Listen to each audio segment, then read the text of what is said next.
In war and darkness, we ignite the spark. Flames of fury like the callous heart. Steel meets leather, flesh on fire. Adrenaline rush, burning higher and higher. WrestleManiacs attack, no turning back. WrestleManiacs attack under the blood moon.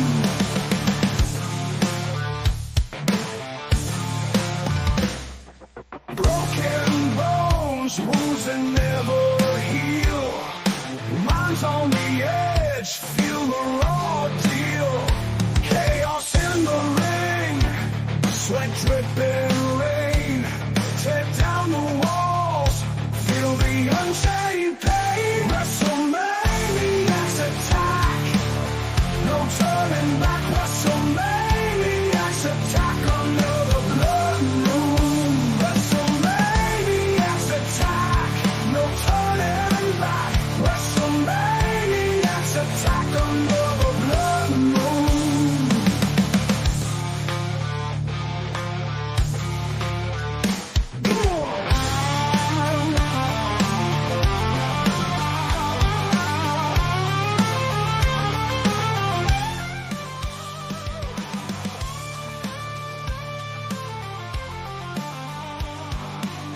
What is up, everybody? Trying a little something different here. WrestleManiacs are back. Oh, it's the biggest party of the summer, baby. Can you feel the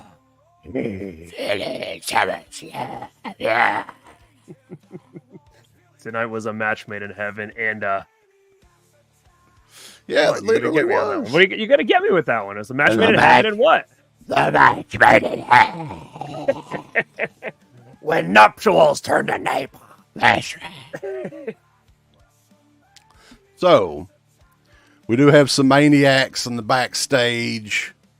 Y'all are familiar with, he's not surrounded by his movies for the very first time ever. He's on location, flashback weekend. Our boy, Stuntman Mark.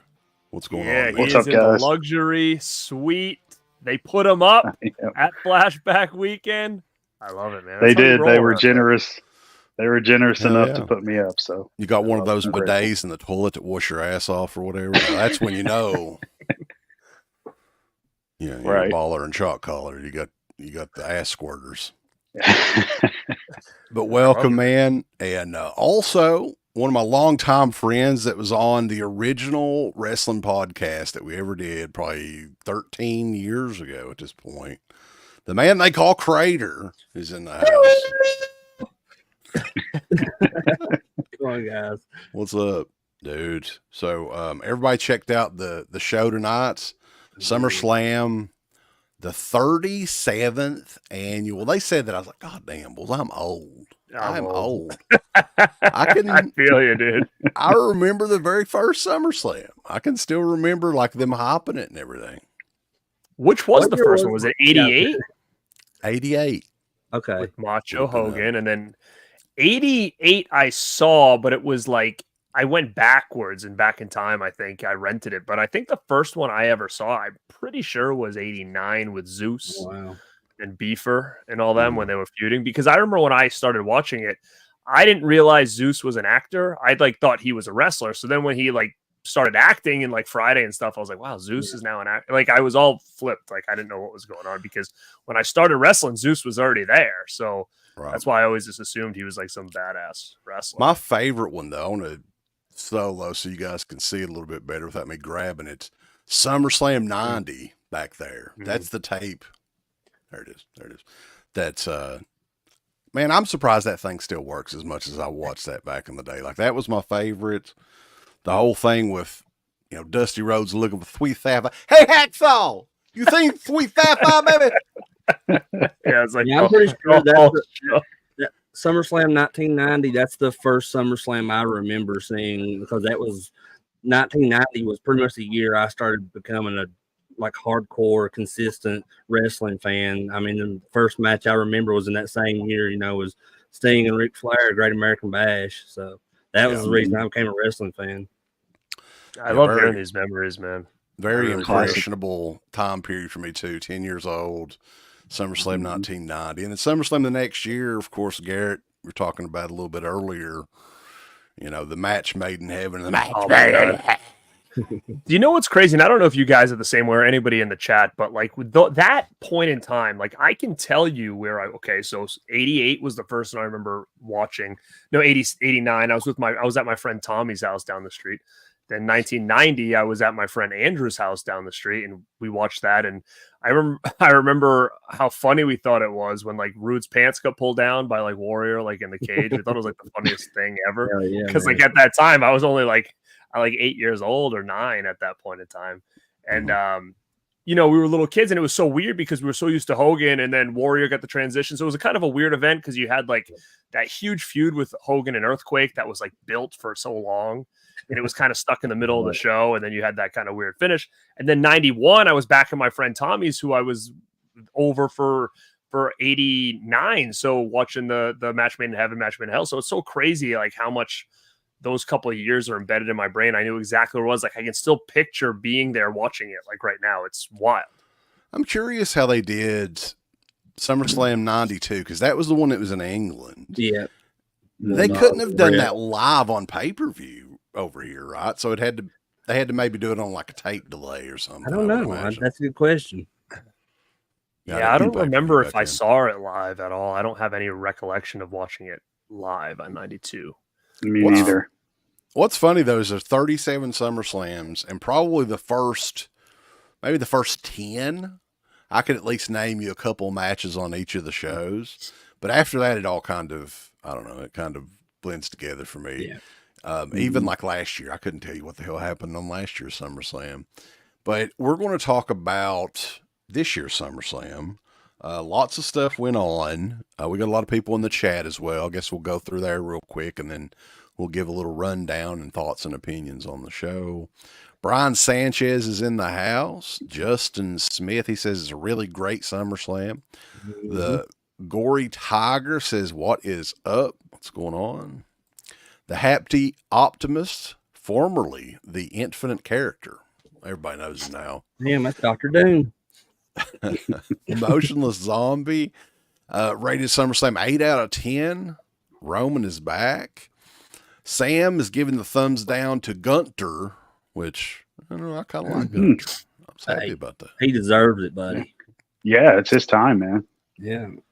The Horror Fanatic 81, Foz Rotten is in here. Alan Smithy's Ghost. Vanderhoff, what is going on? He says, I hate wrestling, but I wanted to come in and hit the like button. That's right. That's awesome. You need Those legs, baby. Nah.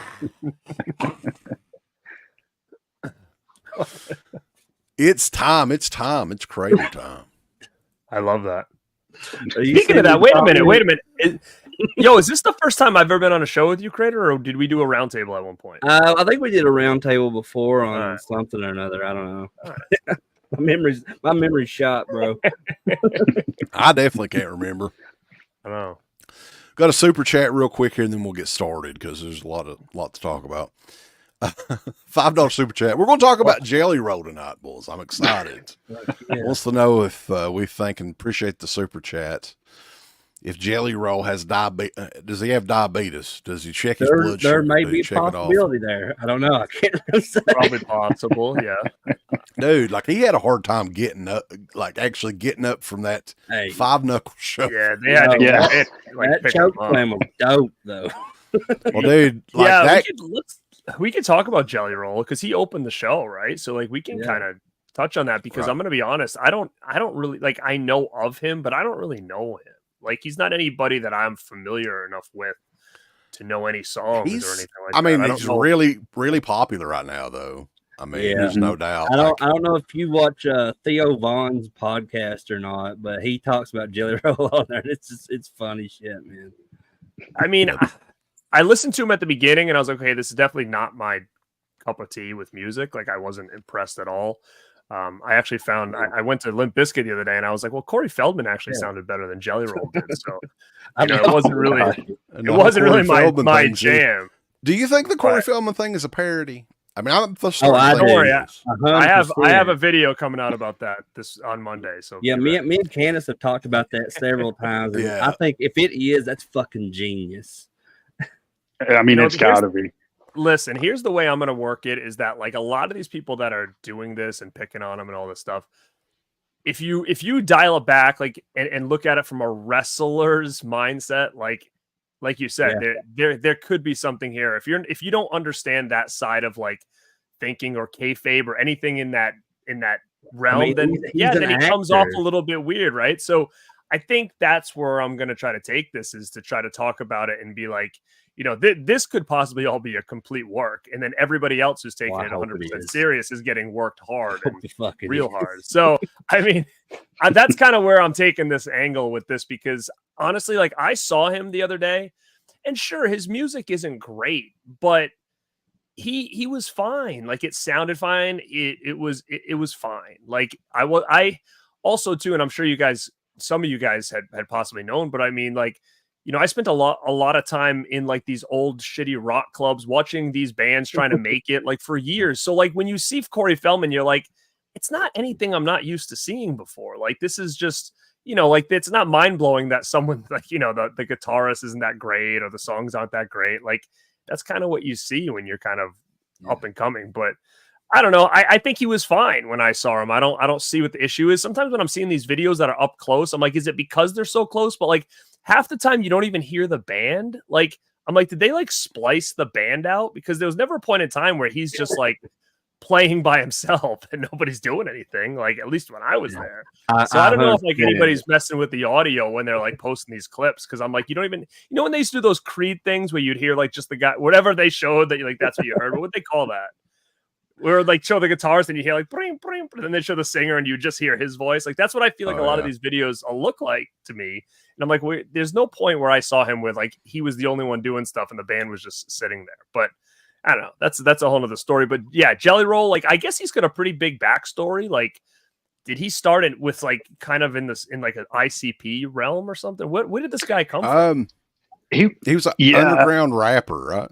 He was on the underground scene. I've seen a lot of his like Memphis underground rap stuff for like years and years, and I guess he was slightly successful, but not to the point where he is now. I mean, hell, he's on fucking SummerSlam.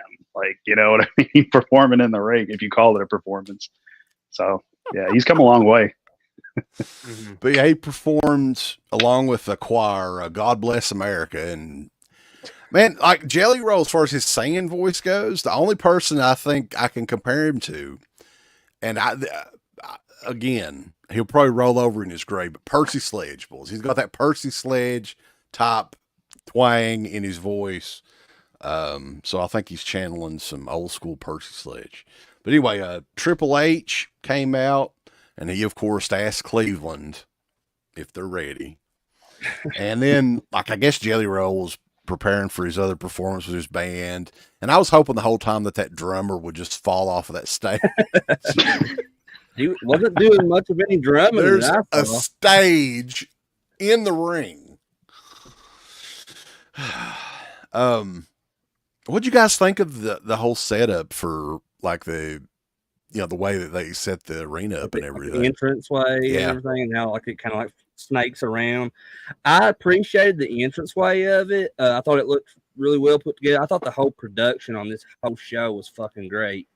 But man, those big long snake entranceways, man, I think that ain't gonna last too long if they keep doing that, because those guys when they come out there, they don't want to walk that fucking far to the ring. It's like Kevin Owens there towards the end. He started sprinting out there, and I was like, "Oh God, he's going to be fucking." I noticed that. That's going to be a problem. I think. I mean, that's what's hard too, because if you have something that's supposed to happen shockingly in the ring, and you pop his music on, like that's a long window by the time he has to get down there. You know what I mean? So like, it's not really his fault. It's like they have to pipe in his music at this specific time, and then he's got a beeline to that ring before like. You know, they could have pinned Cody twice, 3 times before he got down there, right? So like, they were problems. It's like, all right, hurry up. yeah, they could have looked and they'd be like, Owens is coming good. He won't be here for a couple seconds. Let's go do this. Like, that's where I think it kind of gets a little wonky because it just kind of goes against the story they're trying to tell. But I think you're right. I thought it looked fantastic. I actually think it looks so much better than when what's the guy's name there that they got rid of the video guy? Kevin Dunn. Kevin Dunn, I feel like it's gotten so much better since Dunn left. Like, you don't get that freaking shaky thing all over the place. Like, you get these nice, the like, constant zooms and all that stuff. Yeah, yeah. I feel like it flows a hell of a lot better visually now than with these big or with these big arena shows too. I mean, well, stadium shows, I guess. I think it's smart to try to fill the entire. As many people as you can, and don't take up the room with the big stage. And, it's just more aesthetically pleasing if you see the whole arena or stadium or whatever, you know, completely filled. And because if you see little gaps here and there, or like big, huge gaps like AEW, I mean, that's just, you know, that's like, why are we even watching this? I mean, what's appealing about this if nobody's fucking coming to these shows? This is how I feel about it. Yep. No, So anyway, kicking the show off, opening match, Liv Morgan, is the women's championship match with defeating Rhea Ripley. And we all kind of predicted this ending. I don't think anybody was too surprised by this. But they had a damn good match. Oh, yeah. You know, I'm glad. I think Liv actually deserves like a real program because there's been so many people there forever that's really never had like any sort of, you know, storyline or program or anything. And now it seems to be changing now. They're actually focusing a lot on storylines and stuff like that. Yeah, she's definitely the most interesting that she's ever been on the roster. And you were talking about people that have come and gone. Like, there's so many people on the roster right now, at least in the women's division, that like they're just kind of there. And you see these people pop up, and then they have their match for like 5 minutes, they go away, and it's not enough to like make them stick or even get over with the audience, you know, because they don't really give them anything. But I like what they're doing with Liv. It's been interesting for sure. Yeah, I feel the same way. And what I like about, I think WWE is in a really good spot right now, and I think they've been in a good spot pretty much this whole year.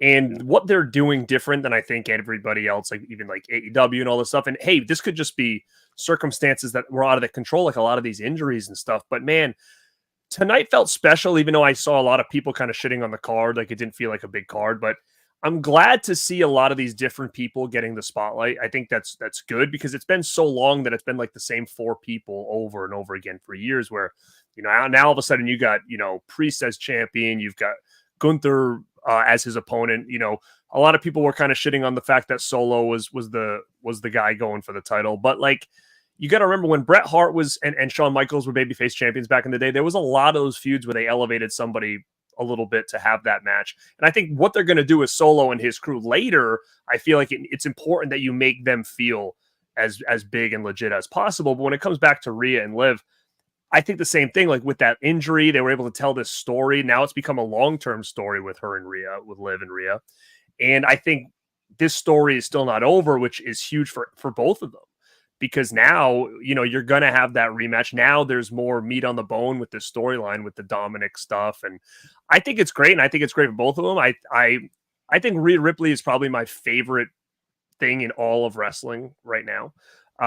But I think to further along this story they were trying to tell with Dom and stuff, I think that her losing was important. And I thought it was a really good match. And man, she had me fooled. I thought that arm was done. Like that arm looked out of place. Like, so either she knows how to like manipulate it to look like it's out of the socket, but I've seen shoulders out of the socket before. And I was like, it's 100% out of the socket. Like, I was so bummed out watching that because I'm like, she's done. Like, she's back out now. And then all of a sudden when they kind of like, she popped it and like jammed it into the table, I was like, holy shit, I think she can really just like do something to make it look like it's out of socket, because they would have never carried that match that long after that. But it had me fooled, I'll tell you that much. Yeah, and just like Garrett said, that she's talking about the storytelling aspect of this all. I mean, that's you're going to see that's a common theme with me about every match we talk about here tonight, because the storytelling in these matches throughout this whole show have been the best storytelling I've seen in wrestling matches in probably 20 plus years. I mean, there's been a lot of good stuff like mixed in between those time periods, but I feel like this has been one of the best, like consistent, like good storytelling, eras of WWE. And it's just like I don't know if it's just like after they got rid of Kevin Dunn and Vince is gone and just they just brought all these new people in to do the writing, but the writing here is like spot on for me at least. And just the story about the Rhea popping her elbow out, like I was thinking that same thing, Garrett. Like, does she just know how to do that? Is she like double jointed in some way where she can do like as a party trick or something? But I just thought that was very well placed in that match to just kind of, because you watch wrestling so many times, and as many matches as you've seen, you're not always going to see like a story presenting itself within that match. You're just going to basically just see, well, this is a wrestling match between so and so and so and so, and then you're not going to look at the deeper meaning behind it. But I felt like they did an excellent job tonight with all of these matches, telling the story within the match, bringing that story together before each match, and those promos they do where they just tie everything together. I think it's just done like chef's kiss, man. Yeah, and I just saw Wes pull this up, and I was going to pull this up too, is that I thought this was actually kind of a perfect statement. It's up Suspirian Night. He said, you don't like AEW's storytelling of I'm better than you, let's wrestle for an hour. And that's kind of, I think, what it is. Like, I will say this, like, they have a lot of good talent in AEW that can put on great matches, but if you're not invested in the match or the product, then it doesn't really matter at the end of the day, in my opinion. Like, I've been a lifelong wrestling fan, and like tonight, regardless of what the card was, when I look at this card as a whole, I feel like every match, I'm going to say maybe besides Bayley and Nia, just because I don't watch SmackDown a whole lot, so I didn't really see how that kind of came about. But everything else, I feel like there was so much meat on the bone with this matches that every match felt like a big big match. There was no matches that I was like, this one's kind of a throwaway. Like, everything was a big match, even going to, like, we'll talk about LA Knight Logan. Like, this all felt like an important pay-per-view, and that's what SummerSlam's supposed to be. And I think the only reason it feels that important is because they did all the work the last couple months to get us here. And I know injuries had a lot to do with making these matches have to wait a long time to happen, but hopefully they learned something about that. Like, use these big four and build, through the months and to get to what we're looking for. And 100%. I think this Rhea Liv match was phenomenal. I think that last piece where he grabbed the chair, she hit her with the finishing move, that 1-2. I thought it was over. She kicked out, and I'm sitting there on the edge of my seat, like, what? Like, and it's not often that I feel like I get that way, like with it nowadays. You watch wrestling for 35 years of your life, and you feel like it does. You don't really get to that point, but the story was so good that when she kicked out, I'm like, oh my God, where is this going? And we ended up seeing how the end, but that's some of the best stuff in there. Like, the storytelling for sure was top notch. You guys have said it a million times, but like, I'm loving every bit of it. I can't wait to see where it goes next, which is what you want. And that's definitely what AEW lacks. Like, it's a bunch of guys that are talented, but they're just doing moves. And you need a little bit more than that. I mean, that's part of the art of wrestling. You got to have some story. So, but I got to ask, where do you guys think the story's going with Liv and Rhea?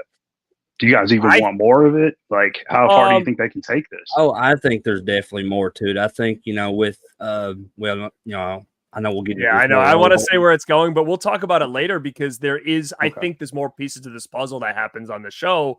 And I know I saw somebody in the chat earlier say, like, they thought it was a great show, but they were kind of bummed about Judgment Day, which we'll get into, because I love Judgment Day, and I'll talk about it later.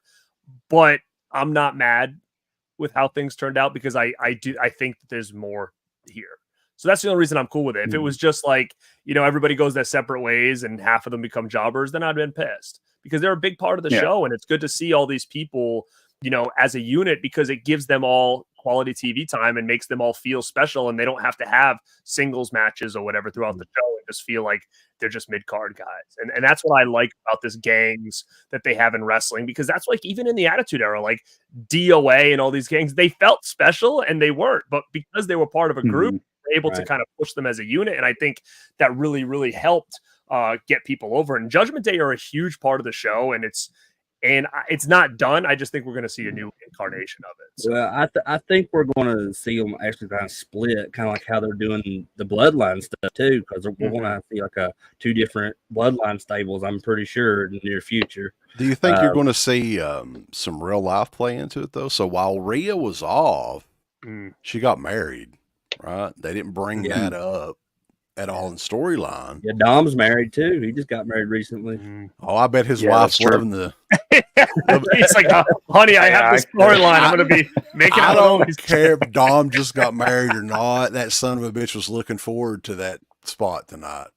Oh yeah, dude. I don't know who loves him, but I mean, dude, from what he was like when he first came out with Ray, and I was like, oh God, like he was a good worker, but I'm like, he doesn't have a good look. Like, I don't know what they're gonna do with this guy. So Ella, man, Dominic Mysterio has evolved into like one of the coolest guys on the roster, and it's one of those things that I think he'll always be a big name anywhere he goes, just based on what's happened to him these last couple of years. Like, some of my favorite stuff from him is like that. When he went to prison for a day, like that whole thing. And then he came out that was the best thing that could have happened. He had the teardrop tattoo after that. Dude, like I love that version of Dom.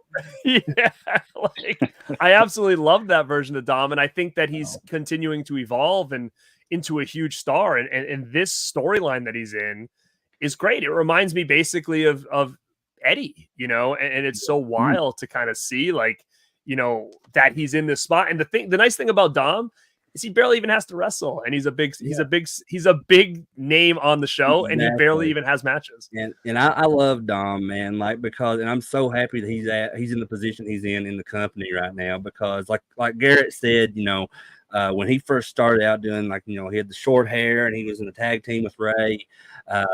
I was like, this guy's never going to be anything in the company. He's not going to. They're not going to push him. I mean, and he wasn't very good in the beginning, and he's not. I mean, technically not very good now. Like Garrett said, he doesn't do a whole lot of wrestling. It's not about his in ring. It's just the personality and the character and everything. Exactly, and I just love that word. He's got like what they called X-Pac heat, pretty much. Within this new era of the company, and he's like one of the top heels, and he's like what they call a chicken shit heel, and I love it. I mean, that's like classic, like old school wrestling, the chicken shit heels, and that's what they really got over in the fucking 80s and the NWA and all that stuff. He's one of those guys for sure that it's all about who he's in the ring with. I mean, like that match that he had with Ray at Mania, that was one of his best matches in my opinion. It was.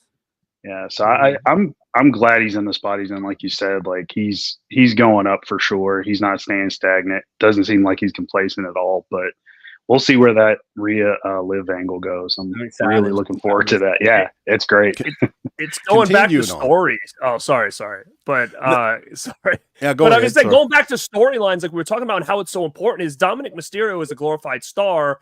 And he doesn't really have to do much in the ring to be considered a star. And that's where story and character is so important, where it doesn't matter about 5-star matches, in my opinion, at the end of the day. Like, if you want to be a star, they've got to see you, recognize you, and he's so over, and it could be X-Pac heat or not. I mean, I've never seen anybody get booed the way that he's booed. Oh, no, and it's so comedic to a point. But when he had like a title that was like an NXT title for a while, and he used to go on NXT and like defend it. They said when he went to NXT and would defend that title, his match would get better ratings than like the whole AEW show.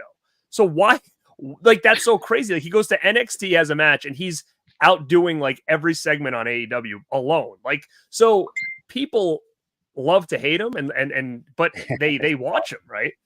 They react. That's what you want. You want to react. And him tonight when he's leaving with Liv and he's flipping the whole crowd off with the middle finger, I was like, He all right, this is nice. should This is have. fun. I was saying right before that, I was like, he needs to flip Rhea off, right? But they didn't go that far. So He flipped the crowd off. he flipped the crowd off, but I would have flipped Rhea off first. Like I think that would have. You could see her, you could kind of see it in her eyes already. But yeah, she's gonna beat the fuck out of him first chance she gets. Well, there's probably going to end up being a Rhea versus Dom match at some point. After she's done with Liv, I'm sure it's going to be a Rhea versus Dom. So immediately after this match, though, pissed off Damian Priest busts into their hideout, right? And was like, "Did you son of a bitches know about this or whatever?" He gets face to face with Finn Balor, and that kind of comes into play a little bit later on. Oh yeah, on the show. Next matchup, though, Braun Breaker defeated Sami Zayn to win the Intercontinental Championship. This is a short match, 5 minutes. Good enough match, man. Braun Breaker, he looked really orange tonight, but man, he's a natural. Holy shit. Yeah. He's awesome. What is he, 23 years old, 24 years old? Something like that, yeah. Wow. So, yes, definitely future world champion. I really just wish that they would have called him Braun Steiner, though, man. Like, he's one of the Steiners. Was it originally supposed to be Rex Steiner? That's what I think it was going to be, Rex Steiner. It was Rex Steiner, but then it was like, no, let's go with Braun Breaker. But now they're recognizing him as a Steiner because they brought it up when he was coming out. They said, the last time a Steiner was at SummerSlam was 1993 or whatever. And then they showed the Steiner brothers in the skybox watching the match, which I thought was pretty cool. Yeah. And yeah, you're right. Like, he's a freaking glorified star. And I think the right decision was to get that belt on him now. He couldn't lose to Sammy again. He needed to destroy Sammy. Sammy's going to go on and do other things. He's fine. This needed to be for Braun now. And like I said before, it's great to finally see WWE pushing different names and building new stars instead of being the worst thing they ever did was have Cena the star and then everybody else feel like mid-carders where they were trading wins and losses, because when Cena was out, they had nobody that felt that big. Where at least back in the Attitude Era, Triple H gets hurt, you got Rock, Austin Foley, like all these people that felt like they could just slide them right in, and the show never took a dive. Where now, like, let's build all these people up so you have 10 main eventers. So, if anything happens, you can easily just maneuver. Like tonight, what was so cool about tonight? It was there could have been so many different main events. You could have relived the main event. You could have Cody'd the main event. You could have easily drew the main event. Like, I mean, there were so many spots that you're like, this could be the main event. And it's been a long time since I think they've been to a place where like you had that opportunity to have people at that level. And I'm glad they gave it to Braun because I think he is somebody that's a future champion. And he's pretty damn good when Goldberg publicly puts him over. Goldberg doesn't put anybody over. And he just did an interview and they asked him about him. He goes, that kid's got something. And you never hear Goldberg give props to anybody. So he got the Goldberg tattoo on his arm. That's probably part of it. Yeah, it has something to do with it. So I don't know, it's pretty cool. Yeah, and Sami Zayn, man, is like always going to be that underdog character. And I don't know if anybody in wrestling, in the history of wrestling, has ever played the underdog character better than him. Like, he gets beat, like he always loses, literally. Like this championship run that he had, it's the longest winning streak in his whole WWE career, probably, because he loses like every match. Yeah, I normally, before if I had first heard about like that they were going to do Sami Zayn that way, like the ultimate underdog type deal, back before they did it, I would think, there's no way, people's going to get behind that. It's like, and I thought one of the best underdog stories was with Daniel Bryan back in the whole Yes movement stuff. Especially going into WrestleMania 30, which I'm kind of biased because I was at WrestleMania 30 to see him win the championship and all that. That's awesome. I would have thought, no, there's no way they're going to put Sammy, in that position. It'd be better than Daniel Bryan's. I think it is. I think this is the thing with Sammy, this ultimate underdog stuff that they did with him for the past several months, leading back all the way to when he was in the Bloodline stuff. I think it's genius. I think it's very well written. I think looking back, he should have been the one that beat Roman. Like I agree. I agree. That story was hotter than, and everybody loves Cody. I mean, Cody, of course, like, but I think the storyline at the time, they were onto something organic that wasn't planned, and they should have just went with it. Yeah. But anyway, Stephanie McMahon was there, Bull. She looked like she was really into it. I was telling a buddy of mine, literally, she probably just sat down in that chair when they started. That's very possible. Whenever I see Stephanie McMahon on TV after the whole thing that she did with Chris Jericho years ago, where he would call her a dirty, filthy, disgusting hose beast of a slut, and so every time I see her, Whatever he said, yeah, something like that. That's the first thing I always think of. I always think when Triple H said, even a 747 looks small driving it flying through the Grand Canyon. Yeah, that was a good one. I was thinking that. Stephanie was clapping like a seal. Yeah. Still looks All great though. Stephanie still looks great. I have no idea what's going on. The next match, though, the LA Knight Logan Paul match. And I said before this match to my wife, I was like, if LA Knight does not win this match, he's totally done.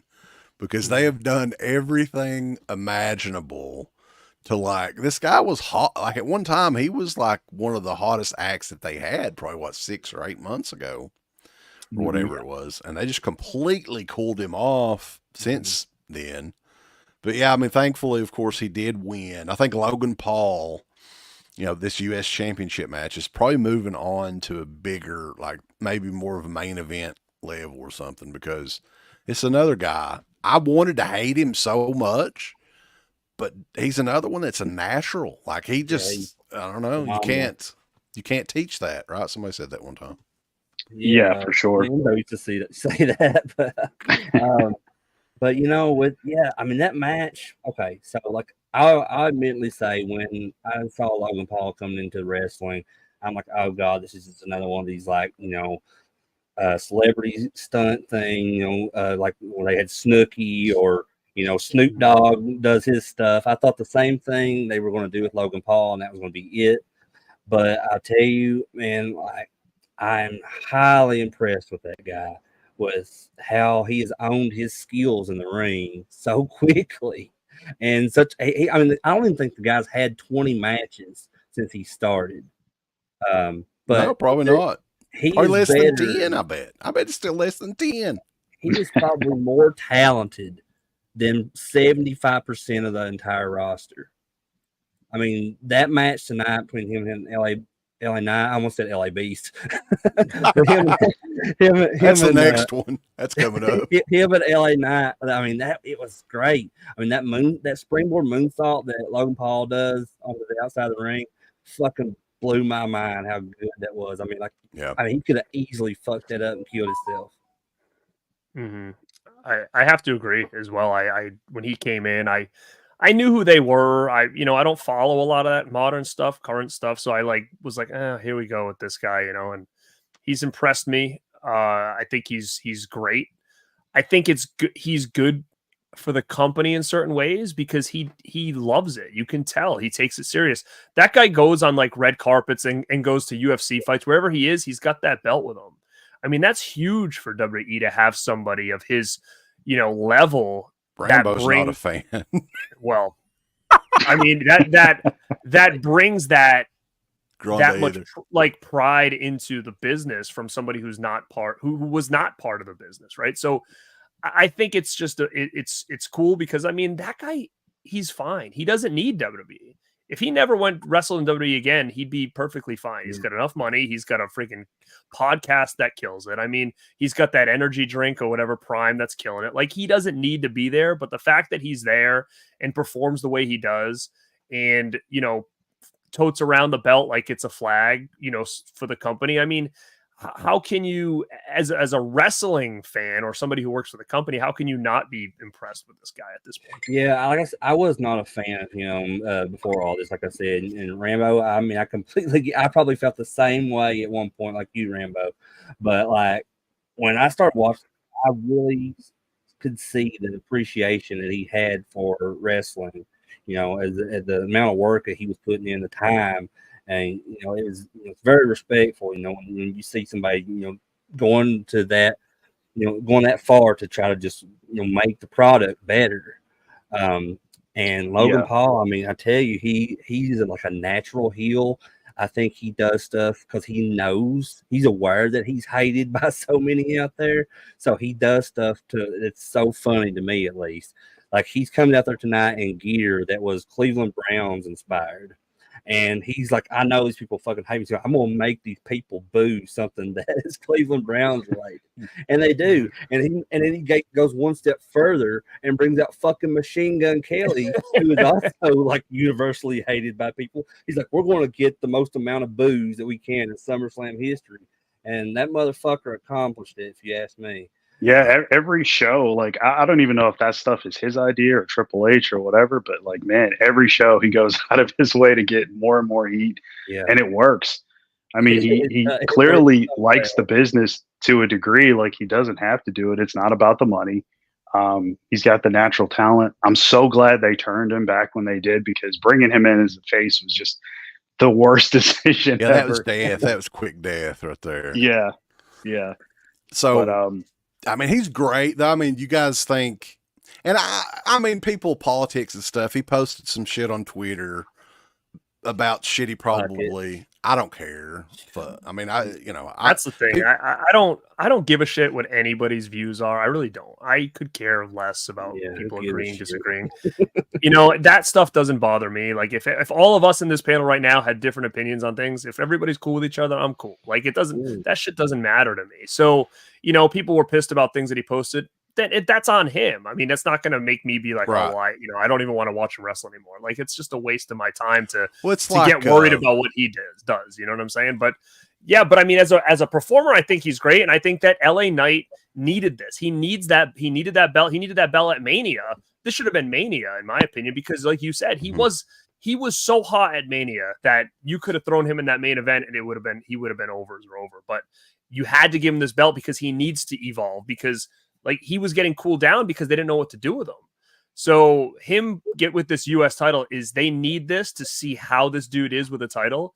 And is there a possibility that he gets further down the road with a world championship? I don't know. But, this is a good, stepping stone to kind of see how he handles being a champion. But LA Knight is another guy that I think is important to the company because he's also 42 years old. Too, right. So that's the problem is they get a lot of these guys that are aging out. Yeah. But he still feels like a rookie because they just got him, right? So I'm going to say let's milk what we can with LA Knight because he's got an it factor that you just don't see on a regular basis. Yeah, so I mean, he's 42 years old. Seeing him out there, it feels different. It feels new. They had an excellent match with one another, though. I felt like it was probably a top contender for match of the night. That just the ending of that match was just beautiful. I mean, because the transition into that BFT that he did, like when Logan Paul comes off on that springboard, I was like, man, that was timed so well. I mean, because they could have easily fucked that up, but it was just, I mean, it transitioned like that, and I was like, damn, that's good. Well, thankfully he did get the title because, like Garrett mentioned, he was losing steam, man. I mean, they should have done it in Mania, but I mean, this loss obviously did not hurt Logan Paul. He'll still be just as over and just as hated no matter what. So it did a lot for LA Knight. I'm glad he got it. Me too. The one thing that I wanted to note on here, because they do a lot of these sponsored product placement type backstage skits for the shit, but this one was fucking amazing. Like I popped harder than anything in that night, the whole night with the Manscaped thing. Yeah. Oh yeah, that was crazy. I was like, I love stupid shit like that in wrestling. Yeah, which it was Baron Corbin, Apollo Crews, Otis, Maxine Dupree, and Akira Tozawa. And just showing the whole spread there, the Manscaped razors and everything. And Otis grabs like the head shave or something like that, and then pulls his strap down. And just the way that they shot it and shit. Oh man, yeah, because they're trying to get risque again, I think, and and kind of to give a preview of what we're going to get once WWE goes to Netflix. Yeah. Because I feel like it's going to be a little bit more uncensored once it goes to Netflix.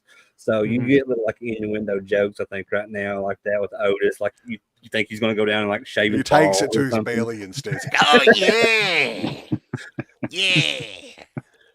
But what's nice about that too is like I think because WWE's doing such a good job with storylines and all this stuff, like even someone like Otis and that little group right there that are technically like lower mid carders, if lower card guys, they still feel like important characters to the show because of the way that they're working them into storylines with like Gable and all that stuff. And it's nice to see that again, like that. I feel like we haven't seen that since Attitude Era, where like everybody has a place, even if they're not necessarily the main event. And that's what I always appreciate. That's what I'm appreciating more now about what they're doing. Like it was a great segment with them and they feel important parts of the show, but we know that they're not big names in the company, but they feel important because of how they've been building them up. Yeah, and I was going to say that same exact thing, Garrett, about like it is very reminiscent of the Attitude Era where every guy they had on the show had a place and a story, and it seemed like they were all important. And I feel like a lot of people that will make comments like, well, the Attitude Era was overrated. It's like, it's not as great as you remember it. I'm like, I can only believe that if someone says that they didn't actually experience the Attitude Era when it was. I've rewatched it at least 2 or 3 times in its entirety because like I have my own personal library of that stuff. So everything that I do have is like fully unedited and all that. It was the original stuff that did air back in the late 90s. And I can say without a doubt, it is as good as you remember. Of course, every point and period in wrestling has like its bad stuff, but this era is still pure as it always was. I mean, it's so great. Like people need to go back and watch it again. It actually is really, really good. The storylines and stuff. It's an influence so many different storylines going forward past the Attitude, because Attitude Era was like 97 to 2001 was Attitude Era before they transitioned in like Ruthless Aggression and all that shit. But it's look at how many storylines since the Attitude Era has been similar to Attitude Era storylines because they knew that's what worked. That's what made them the most money for the company at the time. I mean, so like if you're why change something if it's not broken? So as they say, but that's like anybody. I think what it is too is that I think people now are so infatuated with the quality of the matches. So when you do go back in Attitude Era, I mean, you can look back and say, okay, you're not getting like 5-star Ospreay matches here, but like you said, everybody was over. Everybody felt like a star. They did what they needed to do to make the matches work. They didn't necessarily have to be these 5-star, barn burners, but you got good quality matches in there. Like, you had your Shamrock and Michaels, but the matches were just different. And I think that's where people are overlooking is they're saying, they weren't all these memorable 5-star matches with these high spots. There wasn't. There was, you had those big matches that you remember, but I remember going to watch an Attitude Era house show or whatever, and it's like, Rikishi comes out and he's getting ovations like he's the freaking Rock. You got like a mid card of like the Godfather coming out getting his reactions like he's Stone Cold Steve. Like everybody was over regardless of where they were on the card, and you just don't see that anymore. And the showmanship too was like just on another level. It was something in the air back then. I mean, pretty much everybody in the audience is standing. Nobody's really like just taking a seat like how it is now for certain matches. Like everybody felt important. Like it was really great era.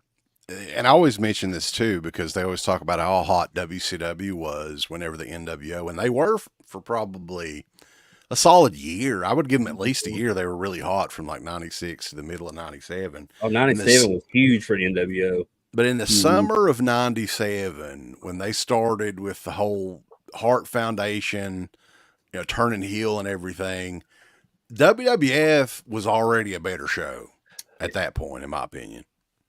But it just took, as far as the ratings to catch up, it took about another, year or so before everybody else kind of caught up to it, I think.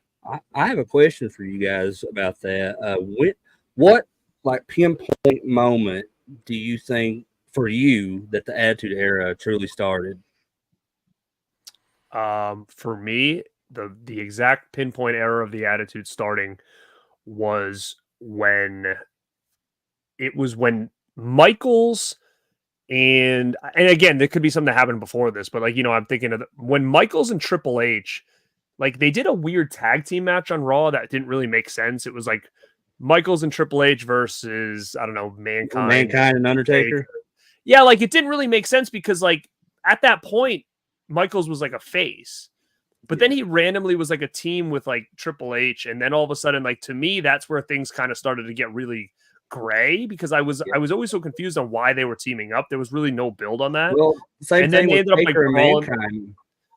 Right, yeah, like it was a weird match that they had on Raw, and then all of a sudden, like the next week, Michaels came out with Triple H again and beat them up. So like they started kind of hanging around together, and it was just different. Now I don't remember if the Vince Brett segment where Brett felt he was being screwed happened before or after that match? In the cage when there was nothing. Where Like he that's was another one like- in my head. Yeah.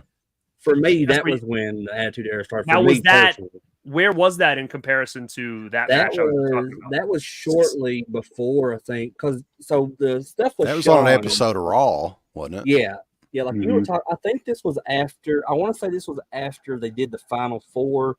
After Shawn, he relieved the belt, and then they had the Final Four from the Royal Rumble that year. Had this, it's like in your house Final Four, and Is it that when was Vader for- got the bloody it was eye? or Vader, whatever? Okay. Taker, I think Austin and Brett, and the title was vacant, and Brett won the title at that time.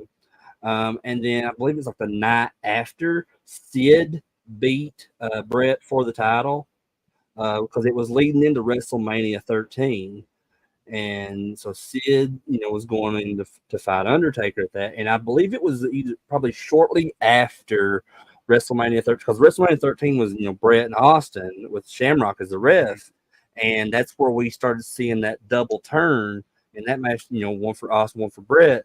And then it was like after that, it was when Brett started having the fucking attitude with Vince, and he felt like he was getting screwed all the time. So, that was shortly before Shawn, actually kind of transitioning into heel, because where they had that SummerSlam 97 match between Taker and Brett, which you could see a lot of in the Punk McIntyre match tonight.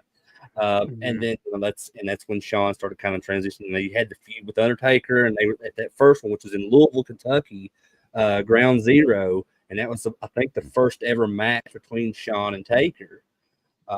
And then like after that is when they kind of started, Shawn Wasn't that was the first that where wasn't it a 3-hour show? The first In Your House that was 3 hours or something like that. I think so. Or Yeah, they I'm may pretty have sure. stopped with the In Your House with that show too. Maybe it was just called. Well, WWF they did Ground that one, Zero. and I think after that was when they did it was In Your House Bad Blood, which was the Hell in a Cell match with Shawn, which is and coming Taker. back.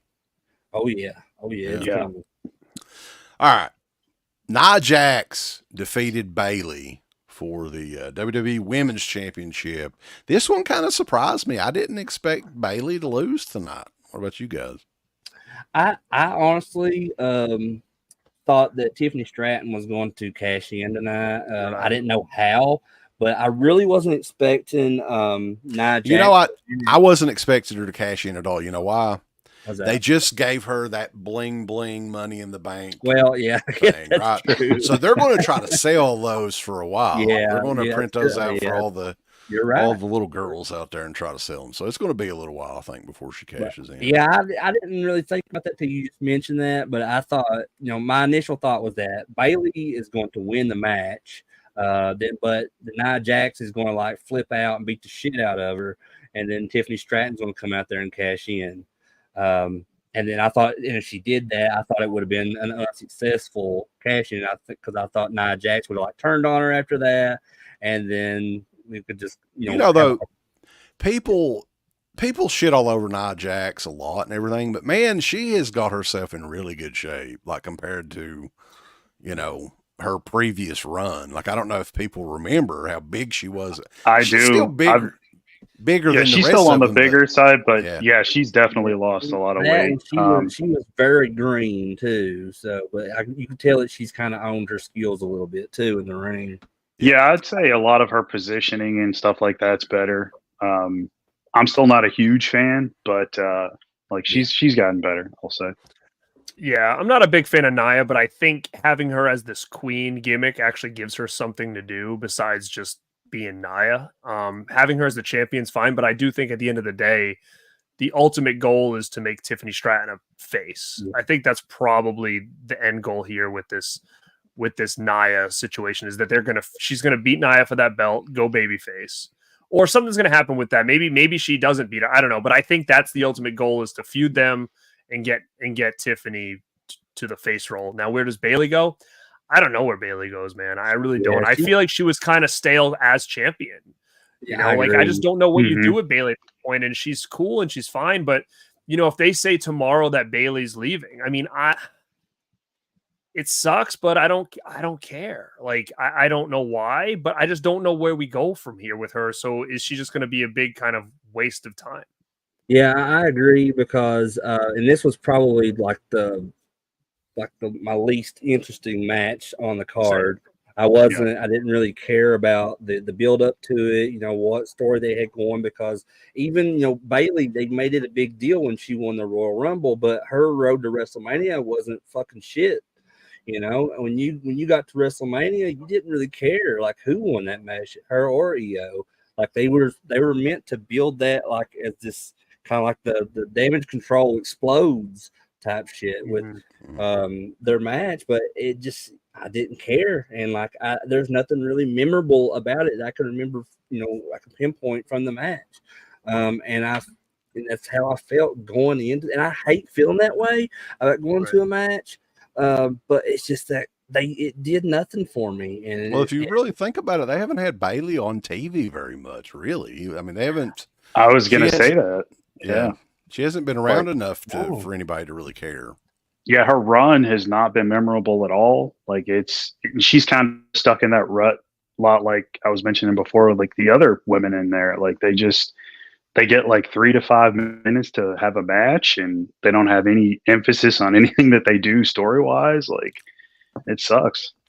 I think the women are in a tough spot right now because when you look at it, you already the top two champions have these stories that are already happening, right? Like Liv and Rhea, like that's its own thing. So everybody around them is not going to be going for that title. I'm assuming that Tiffany and Nia is kind of where we're going, but what do you do to all these other people? Like even think like Charlotte's got to be coming back soon. What does she do? Like where does Charlotte go at this point? And she's done so much already. It's kind of hard to even like put her back in and make it feel fresh. Like she's like this larger than life, person is coming back, but like where does she go?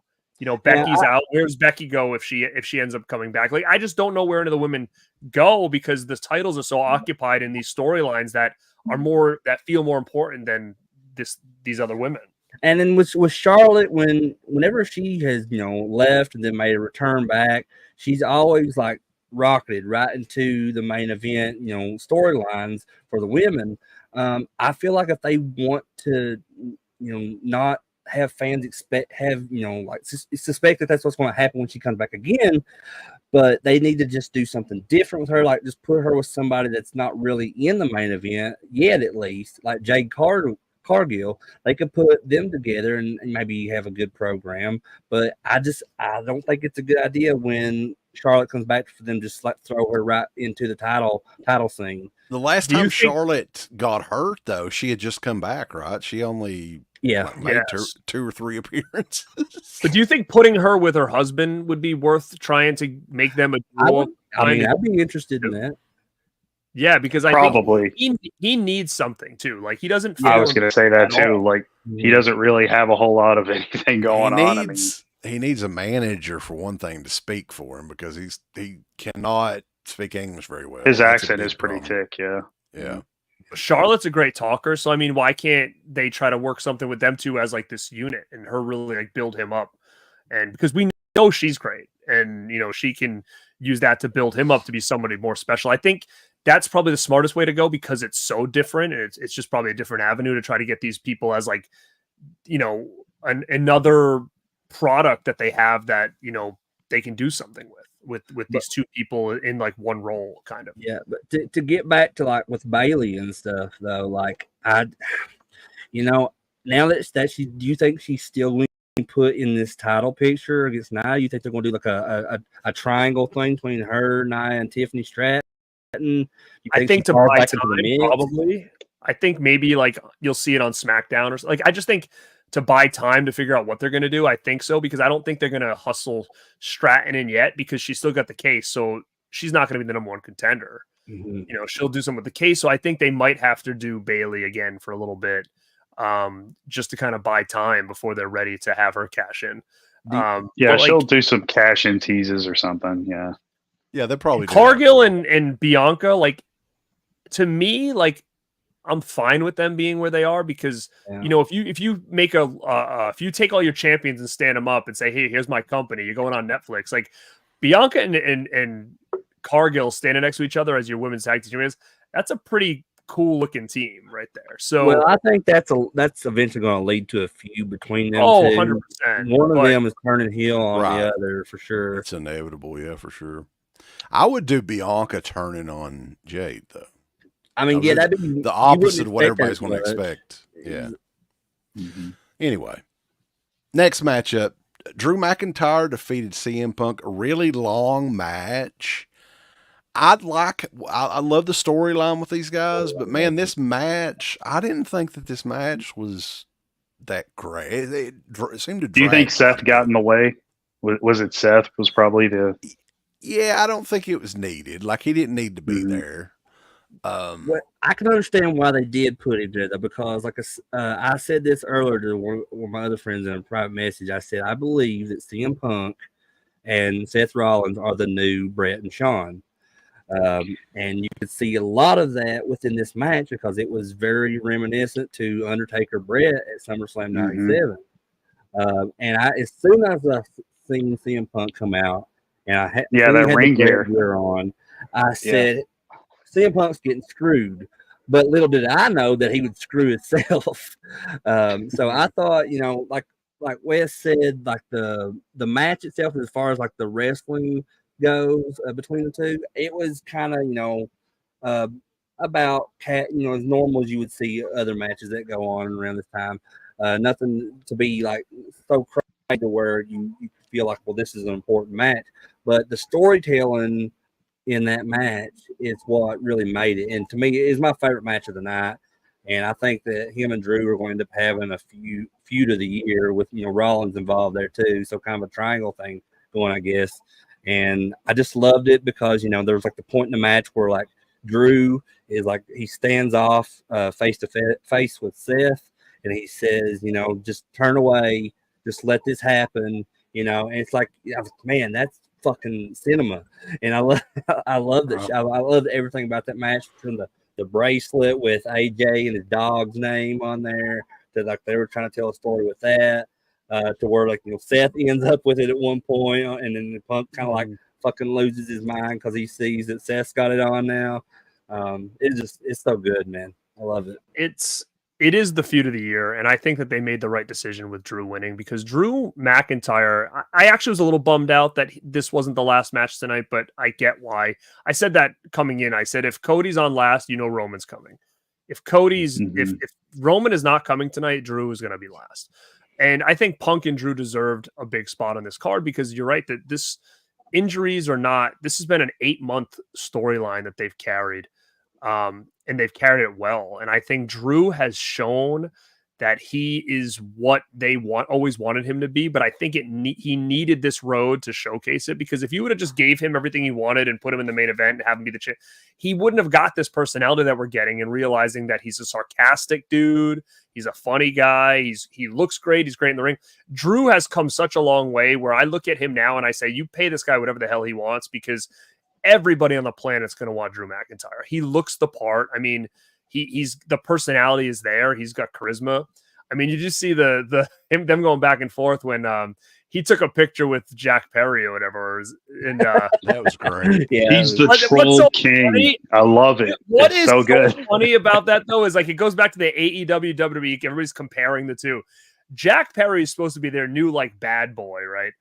That picture with Drew looked like a fan meeting a wrestler at like a little kid, really. He's like with like a little smile. I'm like, he doesn't look like a bad boy. He looks like a fanboy. Like, so it just goes to show like how much of a difference it makes. And Drew's sitting there like this. But did you see CM Punk's rebuttal? I think it was today with Drew. Oh, with Rob Feinstein. Oh my God, I was Holy- freaking dying. That was, So, yeah, like, that was. So was Rob Feinstein was at Raw. God-tier You kept troll. seeing him behind the desk. So Right. somehow he got backstage. Somebody he knows somebody got him backstage. Now, if you guys don't, does anybody not know who Rob Feinstein is? You guys know his whole story. Yeah. So he was big in the wrestling game in like the 90s, 2000s, and he was on that show, Catch a Predator. So everybody knows him from that. So he's kind of been like weird with the industry. So I guess he somehow was backstage and took a picture with Drew McIntyre and posted it on his social medias. Yeah, so Punk took that picture and like reposted it on his thing to like troll Drew. And I was like, wow, that's a ballsy move. Yeah, and he wrote something like it said something about miners, something. Like, do you remember what it said? I don't know, let's but it see was it. like Oh, God, I you was have to like, find wow, it. these What two I'm talking are making this feud just feel so much more special. And Wrestling tapes. I traded wrestling tapes. Yeah, oh, you RF 100% did because he was Yeah. PW, whatever it was called, whatever it is. RF video. RF video. I have a couple of those actually. Yeah, I mean, But, I had a lot of those RF video shoot interviews before I knew all that shit. I mean, like, but I mean, I still watch them. I mean, regardless of what that fucking guy did, because they're just really good shoot interviews done with a bunch of different wrestlers, and that's one of my favorite thing about wrestling is to learn all of these like backstage stories and personal stories and stuff from these wrestlers on shoot interviews. But Didn't the RF video that like they were the ones that started the shoot interview thing, right? Yeah, was back in like the exactly. mid '90s. pretty much he was the first one. Yeah. And Feinstein was really heavily in ECW towards those last couple runs. Like he was working, like he was like in feuds, like as like a manager, but he also I think worked a couple matches. So yeah, he's been around the industry a long time. Didn't he deal with the Rob Black's XPW as well?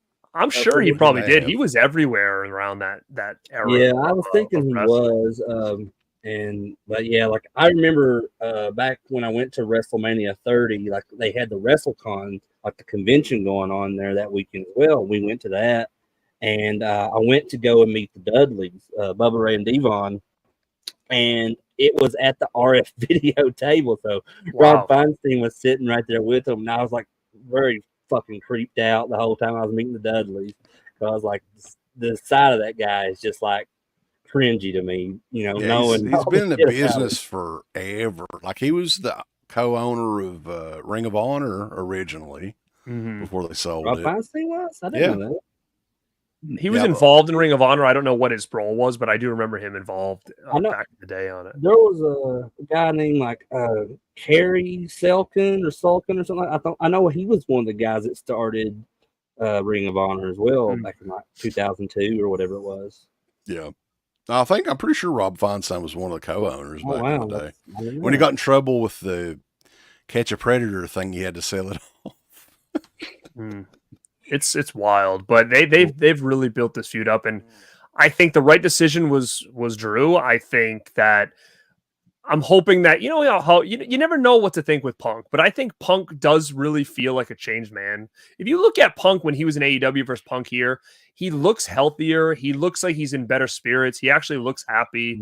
He didn't look happy there. He didn't look good. He looked like kind of strung out. He was always ticked off all the time. It just didn't feel right. And I feel like this feels very right. And I think he's happy. And hopefully he sees the bigger picture here and wasn't, in his head, he's not, what the hell, my first singles match and I have to lose. I hope he's over that kind of shit because I think his role is so much more important now because, like you said, I think at the end of the day, the money match is going to be Rollins Punk. And that's the match probably that they're going to drag till Mania because that's the money match. And what we're doing is we're still telling this story. And I don't think this story's over with Drew, with Punk, with them. No. I think at the end of the day, it's probably going to be Rollins Punk Mania. And hopefully at that point, Drew's in a position to be, going for a world championship. So, I mean, that's where I think this is all heading for Drew is he the next one to challenge Gunther? I don't know. Right. I think so. I think that's going to culminate after Bad Blood, though, maybe going into Survivor Series. Yeah, but I think that the whole thing with Punk and Drew, it's definitely not done. I think they're going to have another match, possibly at Bad Blood or whatever the next pay-per-view. I think it's Bad Blood. But yeah, like the whole Well, they got thing that Berlin show coming up. yeah, they got that End of one the as well. I month. forgot about that one. Then Punk and Rollins is like you said, it's definitely going to go into WrestleMania next year. Like I said earlier, I compare those guys as the new Brett and Shawn, and that's you see those two bigger stars like that's you want to save those for the bigger shows like WrestleMania. Well, you can wasn't save Royal stuff like that too, but Punk versus Seth, that was originally the plan, right? Before he yeah, got hurt. it was before he got hurt, and that's I don't know about you guys, but that's another thing I was scared about. Now, I was the whole time.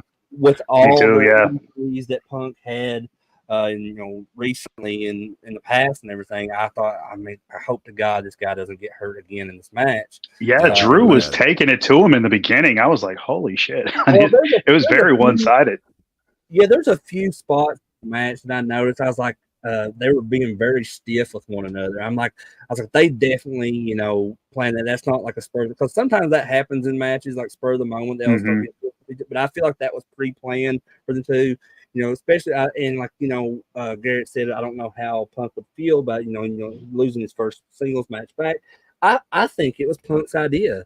I think the whole Punk screwed Punk is a tribute to Bret Hart with the Montreal screw job.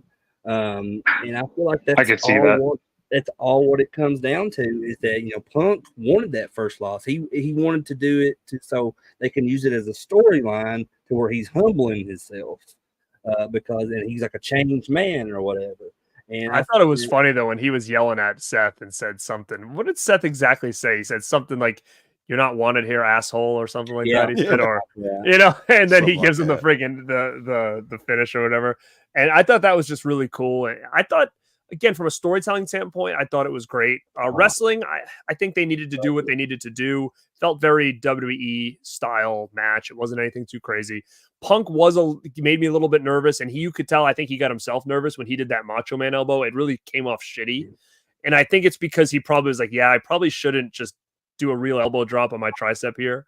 So like he kind of landed on his feet first and kind of fell into him, which I'm like, yeah, maybe that spot is probably not something you should be going back to. But again, I'm just happy he's not injured. That was my biggest thing. I was like, if he gets injured, is he done? Because like AEW, he was injured every time he had a match. And then same thing here. He was in the Rumble injured. It's like he's like Mr. Glass, but I'm glad to see that it seems like we're on a good pace right now for him to lead into the story that we all want to see. And again, I was so drawn to this match tonight, and to be this excited for a match, I haven't had that in a long time. It just felt like a big money match for once. Yeah, I felt the same way. I mean, it felt like it was probably the best match that I've seen in a very long time as far as storytelling goes. Yeah, there was a lot of storytelling for sure. And like this is the first of many. I mean, I can definitely see culmination maybe being like a Hell in a Cell match or it's not I Quit or something like that. It's not going to drag on for too long because they got to put Punk in. They got to keep it fresh with him. I think because I think he's kind of on borrowed time, you could say. So they, it's like Cena next year being Cena's last year in wrestling. I mean, it could be very well that same situation for Punk, within the next couple of years. So I think that they don't want to stick him with just like one or two guys. I think they want to, give him like a greatest hits run too, like they're going to be doing with Cena. And I think, especially at Punk's age too, not just his body, because I'm sure, he'll do fine with the condition his body's in and everything, but his age too, plays a part in that. I've learned that myself. I'm almost 40 and it's hard for me to get up out of fucking bed every morning. So I can imagine what it'd be like as a professional wrestler doing this shit all year long. So when you get that age, it's like, you gotta check yourself and say, how much time do I got left? Yeah, Punk's definitely on borrowed time, and he's been going so hard for so long, Alter Ring of Honor and all that stuff. So I agree. Like it's unfortunate because like we're finally getting him back in the ring, but who knows how long it's going to last. He's probably got at least 3 to 4, maybe 5 years max which is a little sad, but I can understand it. You know, you can't beat the clock, man. Yeah, I'm definitely trying to stay optimistic about it that, that we'll have him around for a while, because I'm pretty sure he just signed a new contract with them to extend some time that he was already, contracted to. And I like Punk. I know he's got a lot of people out there that hate on him and stuff and say, like he complains too much and he's caused too much problems in wrestling he's tainted the industry, bullshit like that. Dude is just, the way I see wrestling, fuck all that backstage politics stuff. Like, just like who you like, man. And if you enjoy their shit, be genuine about it. Don't be like, just because it's popular to fucking hate the guy. Just, tell it how it is. I have a weird feeling that I think Punk has changed the same way someone like a Shawn Michaels has changed. Exactly. I think something's happened to him, and I don't know if it was, I saw someone write this in the chat, is I think he thought in his head grass was greener on the other side. I'm gonna build this company and show WWE, da da da. And then Vince left. Like, I think everything worked out, and I think Punk is not the same guy as he was even a year ago. I mean, he looks different, he acts different. I mean, he seems way more professional than I've ever seen him. Like, unless this is a great act, he seems like he's happy with his schedule. He's happy with the stories he's in. He's always hanging around the PC. I think he likes being with the NXT chicks down there. You know what I mean? Like, he seems happy, like, right now. He's happy that Vince is gone, for sure. I think there's a lot of different things, and I think that he's somebody that WWE probably said, listen, like, show us you've changed, and like we might have something for you forever. Like, he could be an agent, he could work down at the PC. Like, commentary. There's so many opportunities, right? Like, so yeah. This is honestly probably his last chance. So hopefully he's been like, you know what, this is it. If I screw up now, I'll never be back here. Yeah. I've seen reports of them saying like he was gonna take over NXT like when Sean's gone. So that'd be a great role for him. I was about to say the same thing. Like, I had remember him going on record saying that whenever he does eventually retire from wrestling, he wants to be a coach for newer wrestlers coming or trying to get a startup in the business within NXT. And I think that's maybe why he's been going and paying visits to NXT here recently, being backstage and just maybe trying to give them tips to what they can do to go out there and be on the same level as main roster. And I think NXT now is starting to garner a lot more interest than what it has in a while, because they're doing the partnership with TNA. They're bringing people from that company over and working with. The Joe Hendry stuff is fucking like over the top, like over. Dude, that could be a huge star. Do you hear the stuff he's doing too to like get himself over? Like, this dude, music and stuff. Yeah. Well, they said that he did something, like, I think it might have been at the last pay-per-view or something like that, where he like, or maybe it was SummerSlam, maybe it was this one. He paid to like get his face on like all the billboards around the area. So like when people were driving in, they would just see his face on like billboards. And like, they're probably like, who the hell is this guy? Like, I think he was doing like things, or he went to Raw and like signed his autograph 8x10 to put him on all the cars in the parking lot and stuff like that. Like, I mean, that's getting himself over, and that guy is super popular. And whatever the relationship is with WWE and TNA, this guy's benefiting the most, because they said there's even something now where he's going to be training at the PC. Like, so, and he's still under contract with TNA. So there's a lot of crazy stuff going on. I love it. I think this is what WWE needed to evolve themselves. And it's a place that it seems like before everybody's like, I want to go to AEW because WWE sucks. It's like I'm working in like, there's a one drill sergeant and everybody else has to follow the rules and you can't do it. This feels like people like, oh my God, it's actually a cool place, a fun place to work. You can tell the dynamic, the feel, it's so different since Vince left. Yeah, I mean, I was thinking about that earlier as I was watching SummerSlam. Like, there are a lot of stuff that they're doing now that you could tell there's a huge difference since Vince and Kevin Dunn and a lot of people that was behind the scenes on production have left, and you can really see this Triple H era taking effect. And like I said, earlier, if it's not broken, don't try to fix it. And I think that, it was hard for Vince to have that mindset when he was in control, because he was just always wanting to try, new ideas and stuff. And some that didn't, even if they were really stupid, he would still want to try them to see what would work about them. But with Triple H, kind of being like within that, we talked about the Attitude Era being possibly the biggest era of wrestling ever in history. Triple H was right in the middle of all that, and he knows what works, from a personal level. So he's like, some people there's going to be people that complain about everything, every aspect of wrestling, and there's going to be people that complains about them rehashing storylines and all this. If it works, if you do it and it works, then who the fuck cares?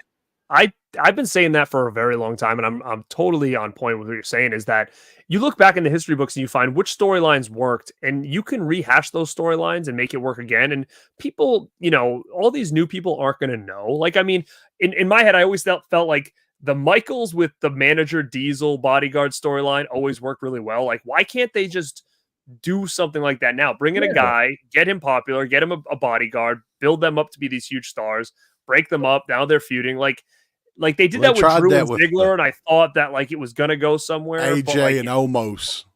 Yeah, so it didn't work. But I mean, rehash it. But I never think they give it enough time. But what they did, I mean, you look at this. You look at Rhea and Dominic. I mean, this is Eddie in China. I mean, there's so many similarities between this here. So I like that they're throwing in things with like, okay, this kind of worked. Let's do this. Like, look at what they're doing with the Wyatt Six and with Bo Dallas now. It's almost got that Foley-ness to it where it's like you got Bo Dallas, and now you got Captain Howdy, but they're like, they're not the same, but they're the same. So like there's so many different things that I think that they're doing that is working. So yeah, 100%. Almost he's bad. John Gonzalez, he's not that bad. Dude, I was watching I'd read something. I'm always looking at random crap on the internet, right? Mm-hmm. Giant Gonzalez's last match was in like New Japan in 1995, and it's online. It's like a tag match that he does with, I think Fred Ottman, Typhoon was in the match as well, right? Dude, the entire match, that guy's leaning on the top rope.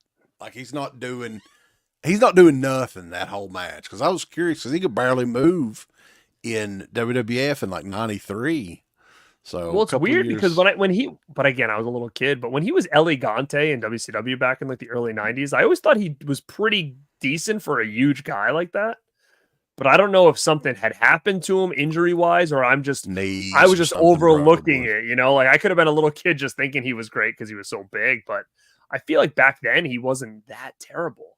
That by the time they got him, he was pretty immoral in that last match. So, but anyway, continuing on. Speaking of legends, they had a Legends Suite for the first time. I'd never seen him. I guess that may be a regular thing for the pay-per-views. Rick and Scott Steiner, PDP, X-Pac, Kevin Nash, and the female was reported to be Jackie Gata, who I have not seen in many years. Is that who that was? That's what I'm reading on here, because I didn't know who she was. They didn't mention her name, and I was like, what the hell happened to her? Man, I think like after her and Charlie Haas split, I think she kind of went downhill or something. Well, I saw a picture of her recently, and she looked terrible, but did she look bad tonight? I saw a blonde in the back. I couldn't tell who it was, though. She looked like one of those that had a little bit too much like plastic surgery done. I'll never understand the Botox stuff. Why people that look great already, they destroy themselves by injecting that. When they're really young, still too, a lot of them are. And they'll fool with that shit. But I think we lost Mark. I think he was having connection issues. I watched that show, The Boys, and the chick that plays Starlight on The Boys, she did that. And this last season, they just got done showing season 4. She just looks completely different from what she looks in the rest of the show, and they don't make any kind of like mention of that or anything by the characters of the show, which she probably didn't want them to, just out of respect or something. But it's so odd, man. Yeah. Mm-hmm. But continuing on here, we've had quite the crowd in here, almost up to 100 people at one time. So we appreciate everybody tuning in. Don't forget to like, comment, and subscribe on both channels. Mark Or said the something. hotel Wi-Fi sucks. Go put Well, I him mean, that's through- what happens when you get a free suite. I mean, it is what it is. Go to the front desk and put him through a table. Hotel Wi-Fi always sucks, man. I've never known it to be that good. I always use my cellular data, but that's just me. But anyway, next matchup on SummerSlam tonight. Oh, boy, can I just say one last thing about Punk and McIntyre? I know I Yeah. sent it to you, Wes, but I don't know if Garrett has seen this yet, or Mark or anybody in chat. But there was a video of this fan who was at the meet and greet stuff earlier today with Bailey and Drew McIntyre that was hosted by Wingstop.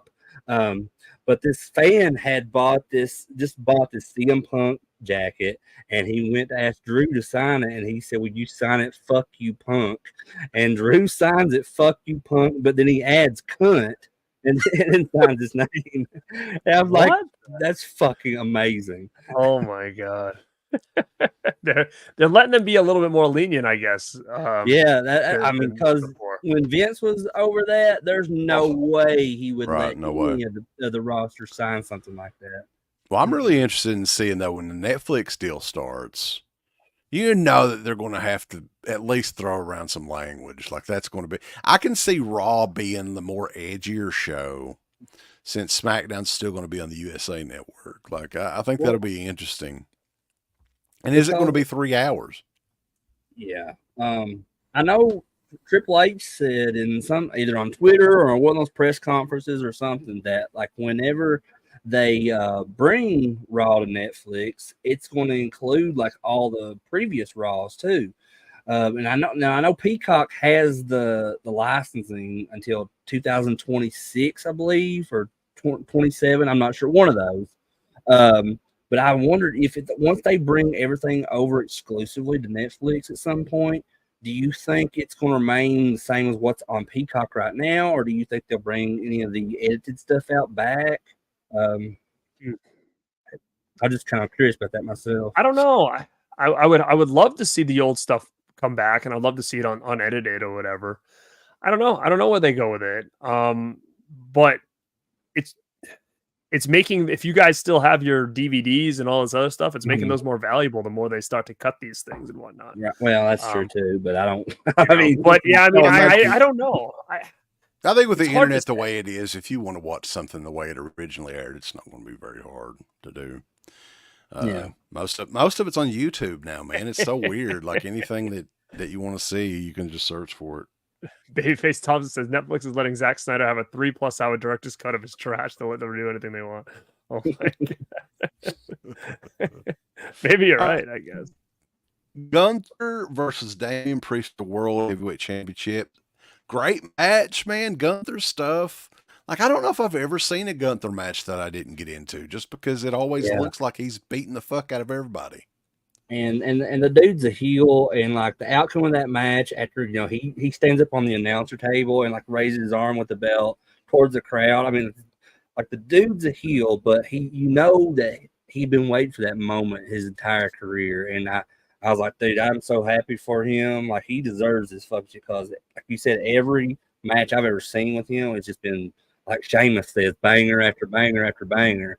And tonight was no different with him and Priest. I mean, they're both big dudes, just like fucking slugging it out. It was awesome to see.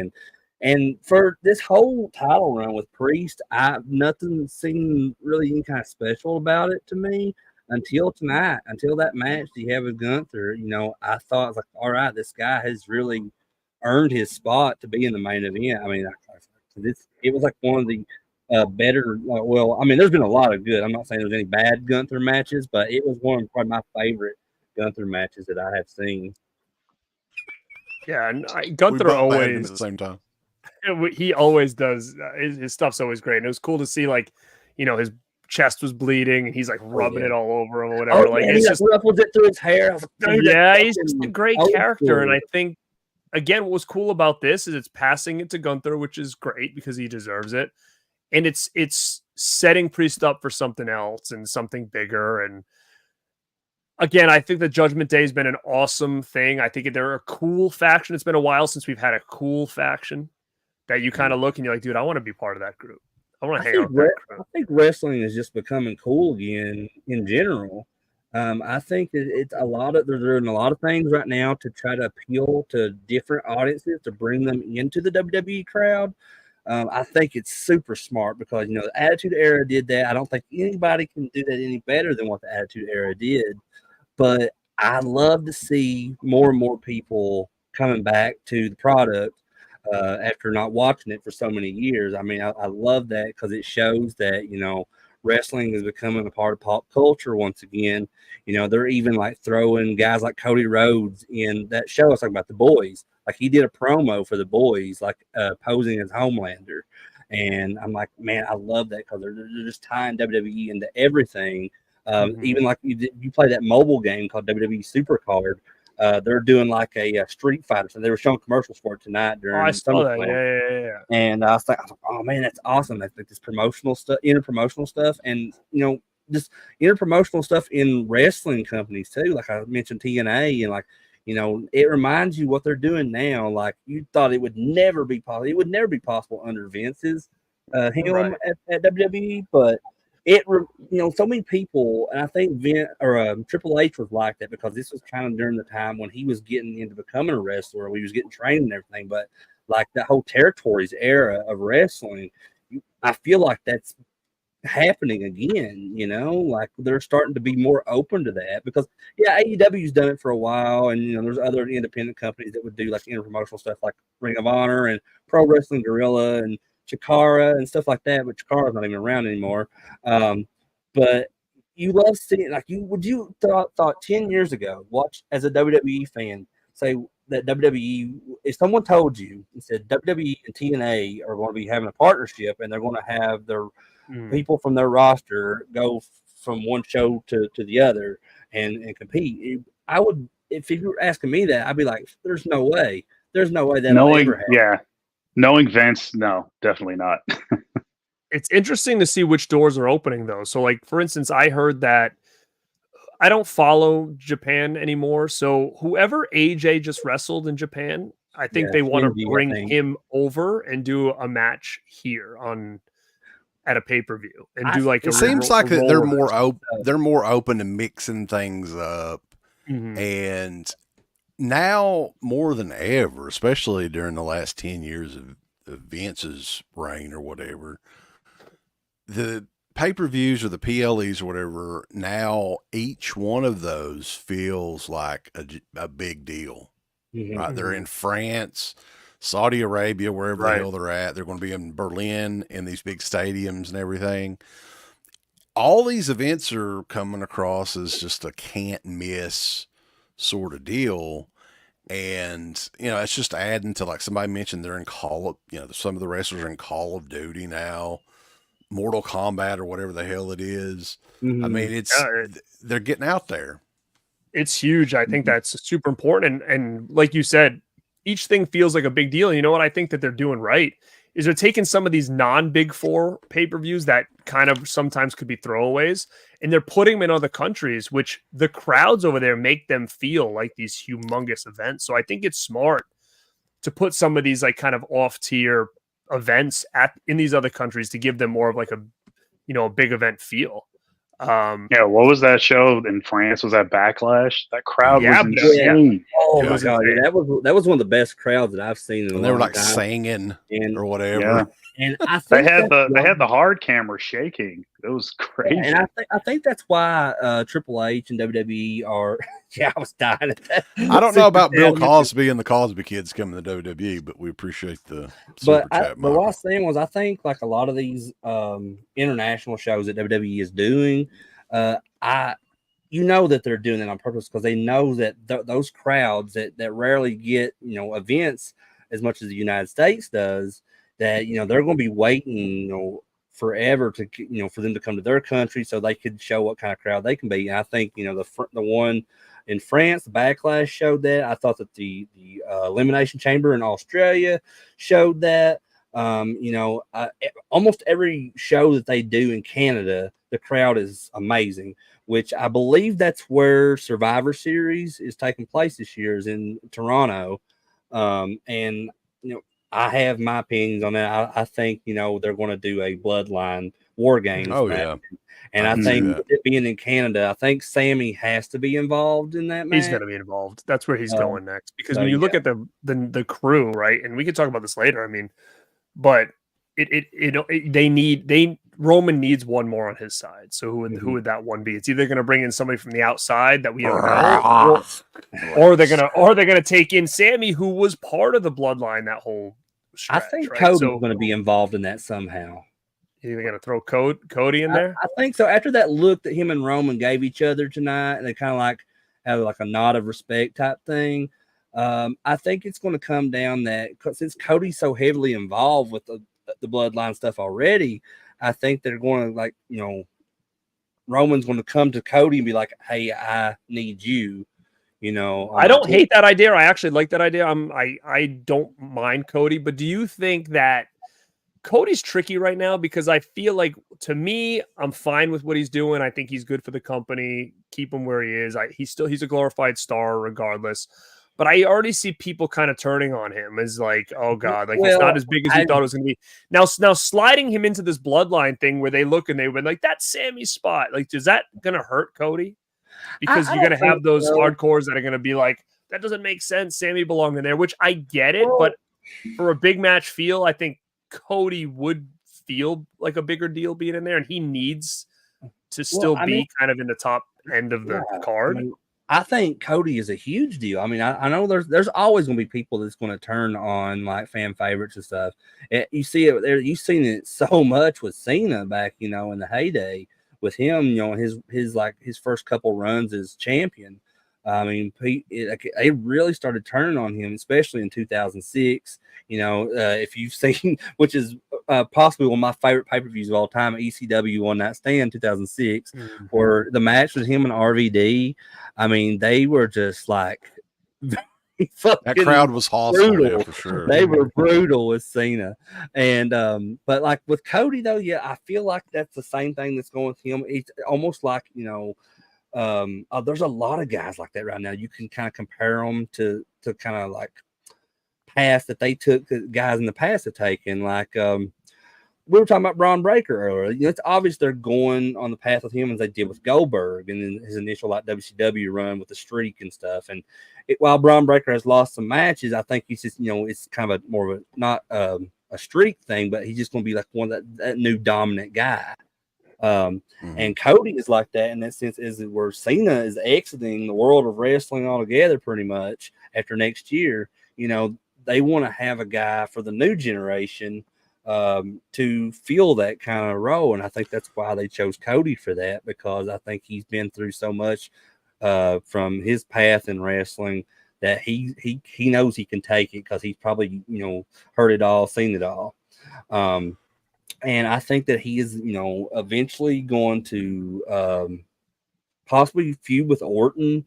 I think they're going to do with that. And maybe there's also been talk of him fighting The Rock at WrestleMania next year. Some people said Roman and Rock's going to be next year. Then some people said Cody and Rock are going to, because that would kind of come full circle back to the night after WrestleMania when Rock and Cody kind of had that conversation.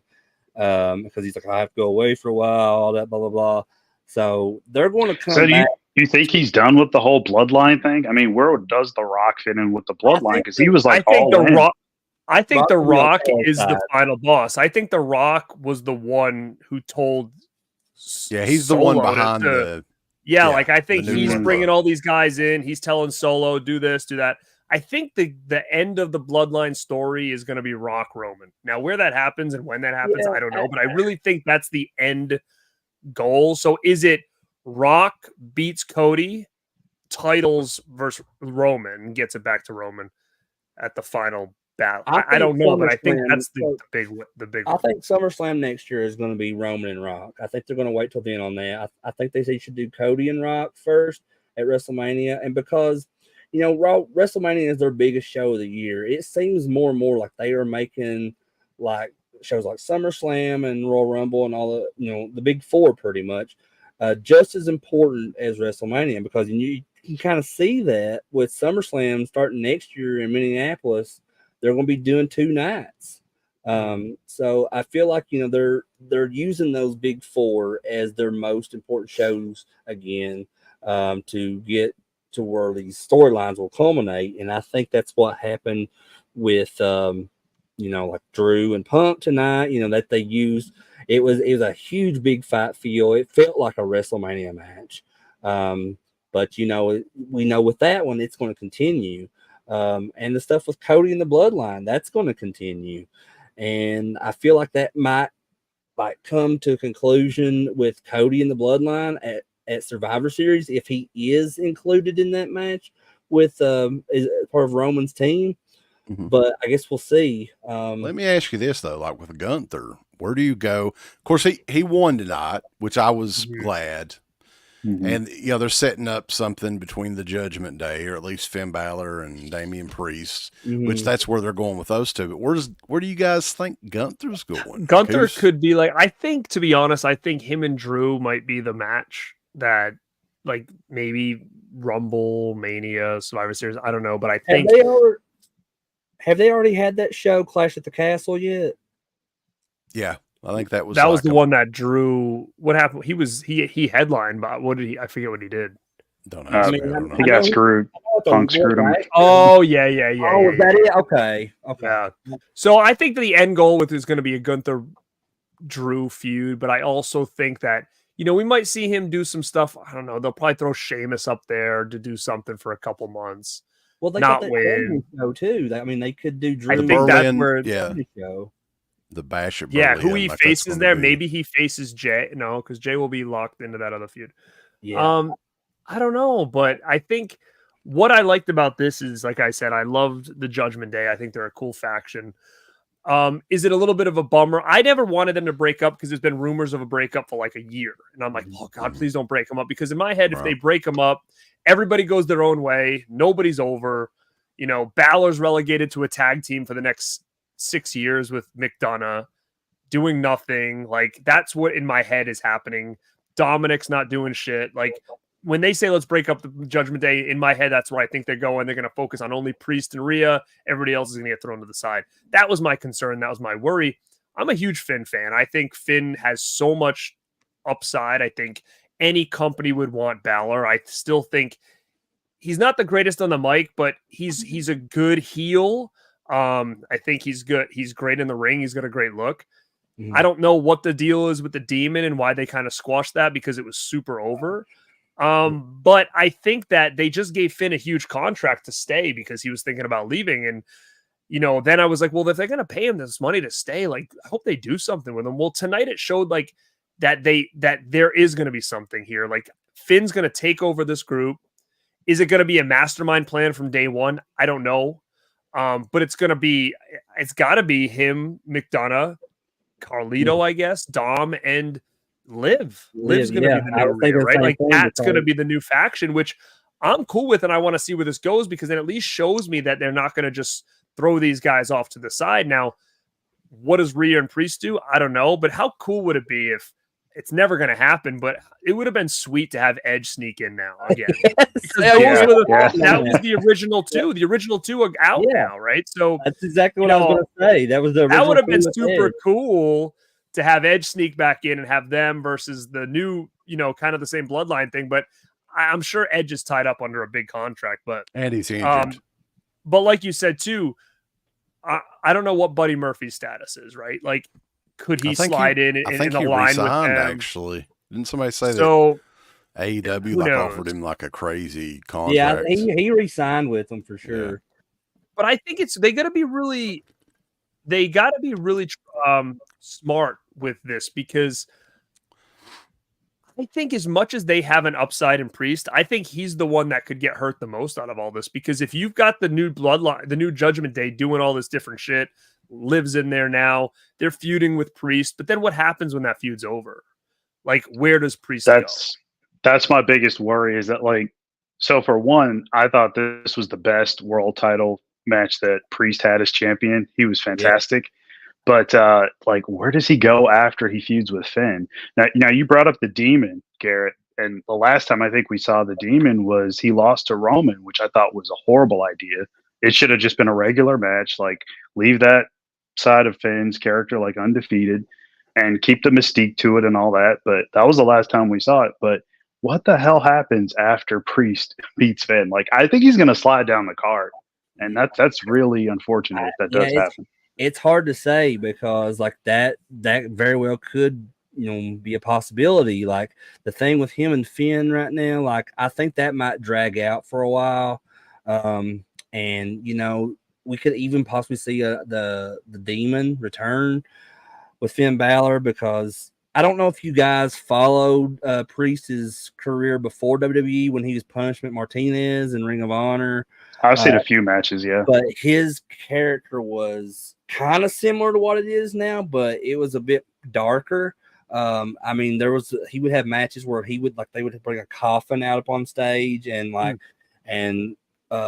Priest would come out of it like a vampire or something. And I thought, maybe they could bring that back as kind of a love letter to those old school fans, and like, hey, he's doing this character again, and they could put him against Finn as in the Demon character, and they could I don't know if they'll probably have a match at Bad Blood. I'm imagining they should do some kind of theme with it, if you ask me. Yeah, I agree to make it a little more special. And I also think that they should kind of go back and forth and carry this out. I would hate for it to be like, you build this up, Priest beats Finn, now Finn's got a loss, and then Priest goes on to do bigger and better things. And then Balor's looking for something to do, because I think Balor is such a huge star, but I feel like he's still untapped with that tonight from a storytelling standpoint, from a character standpoint, just the way Finn put the leg up and just turned around and put his head down was money. Like the way his facial expression was amazing. He spinned and just put his head down like this, like as in like he just kind of snapped. Like you just look at that and you're like, wow, it was like the way it was acted on his part was like, that was so perfect. Like the way he was able to kind of get that inner. He was always good at that. He was always good at having a character and really had that, have that psychology. Like he was leering at him. It's like, I fucking hate this guy. You get that. You didn't have to say it, but you can tell by his body language. It wasn't just like this, and then he turns around, he's like this. He the way he did it, turned around. It was like the psychology behind it. I was like, holy shit! Like that image of his face is going to be like on every wrestling message board. It's going to be everybody's avatar. I'm gonna change it to my Facebook cover photo. It was cool, man, and I'm curious to see where this goes. Now, I saw people talk about, does Finn change the name? Does it become Bullet Club? Does it do this? There's that. There's opportunity, right? Like he could easily slide AJ in this thing. Like him and AJ, they were Bullet. Like what does AJ do now, right? Like there's so much opportunity here. I just hope they don't kind of make these guys like the shitty version of Judgment Day. Like I hope they actually try to build it and keep them an important part of the show. And I think, to be honest, Liv being in there is going to help keep this afloat. I wouldn't mind AJ coming back in. I mean, because how many times did they try to do the thing with, I guess it was the Club, but not Bullet Club, with Gallows and Anderson? Those guys can catch a break. They'd be re-signed and fired so many times. Right. But, all good. Yeah, we'll see where it goes. One segment that there's just things that randomly tickle me, and R-Truth is great. And they had this segment with Miz and R-Truth. You're gonna talk about the eye, aren't you? I bet that cracked you up, didn't it? I watched it. I was like, I couldn't believe it right now. He fixed his eye. One of them fixed their eye. And I was like, holy shit, I can't believe you said that. I knew that was going to amazing. get you. That was going to pop you. I knew it. Right when he said, I go, Wes is popping. Oh, I'm a huge Rock and Roll Express mark, too, just like Wes. And when he said that, I was like, oh, my God, that's... R-Truth is from, I think he's from Tennessee, right? So he's like that whole area. He's familiar with it. Because because when TNA started under the NWA stuff, NWA TNA or whatever it was called, I guess back in 2002, he was Ron the Truth Killings, and he was the first ever NWA World Heavyweight Champion that was a black guy. I remember that. That's awesome, and he deserves it because he's come so far, and like since then, and I mean he deserves every bit of success he gets, in wrestling. He's just great. Like his stuff on Instagram is awesome. He's so funny. Yeah, he's so funny, dude. Jelly Roll got involved, boss. We were talking about that a little bit earlier. I couldn't believe it. he took somewhat of a bump. He had a hard time getting up from it. Bro, that choke slam though was like that wasn't killer. him though. But it looked great. That was like a Yeah, they American sold it, Badass yeah. Undertaker choke slam. that was a hell of a I jump. texted somebody and I said it was the choke slam from Gel. That was what that one was. But I mean, he fucking rocked him, dude. I seen something earlier that said that I guess that Jelly Roll said off camera to someone that it was his childhood dream to choke slam Austin Theory.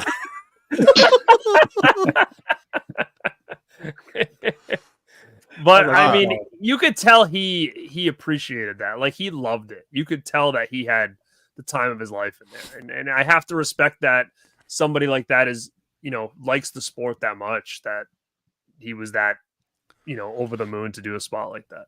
Yeah, that's so this cool. leads up to the main event, WWE Championship match.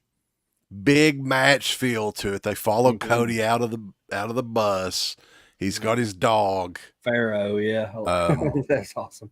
And, follows up to the very end where he meets up with Double Arn A. Anderson. Arn Anderson, give him some words of wisdom, boys.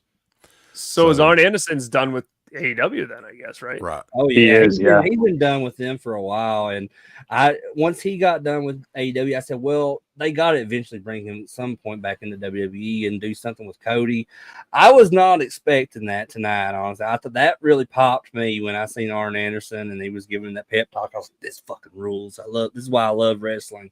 I think he'll manage him again for sure. I remember like a month or two ago, Cody talking about that, like he wanted a manager again. And I was thinking, like, man, if only Arn Anderson could get out of his contract. And it all came together. Did he tell him to take a Glock to the ring or anything like that? I'll tell you somebody else too, and like this was probably one of the last times I was really impressed in AEW is when FTR was it Tully Blanchard that was with him, right? Tully Blanchard, yeah. And there was a promo that was exclusive to YouTube. And I was like, this is the best like just the shit that Tully was saying. So I mean, I don't know if Tully's still signed with him or not, but he would be a good manager for somebody. Good yeah, I love when they, I mean, personally, I guess it's just a biased thing because it's nostalgic for me, but like I love when they bring these older guys back and put them in storylines in different positions within the company. Like when Jericho had that Mania match years ago, I think it was at WrestleMania 25 when he fought Piper, Snuka, and Steamboat, and him and Steamboat went like a good while in that match, and then they ended up having a rematch like at Backlash or something. So like I'm a huge Ricky Steamboat mark, and I was like, that was so awesome to see him like come back just for that one little thing, and he could still go at that age.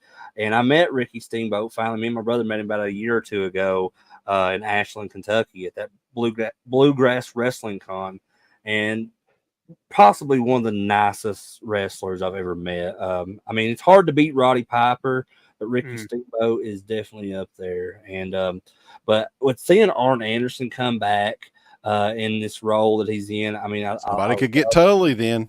I always wanted to see Charlotte versus Tully's daughter, and I know Tully's daughter is probably not going to be around. Tessa. Tessa. Yeah, but that was always one of those matches that I was like, oh man, how cool would that be if you had a big Charlotte Tessa feud or something like that? Something happened with her though. Like there was she pissed a lot of chicks off, I guess, in TNA and all this stuff. And the problem is like there's a lot of women that don't like her, like Chelsea Green, and I know that they have a lot of high hopes with Chelsea, so I'm sure if that's cause a problem. But there was something she did on the internet, I think, where she maybe she made a slur or something like that. And I think I just know that like they were launching her to the moon, especially when she was with Impact Wrestling. She was like the first ever, I think, Impact Wrestling world champion that was not a male, which was, it was a weird story, but like I was into it. I really liked because she was doing this thing with Sami Callihan, and I thought they were like putting on a really good program together. And then it's just all of a sudden, like she just kind of dipped out of the public eye when it came to wrestling. I'm like, what happened?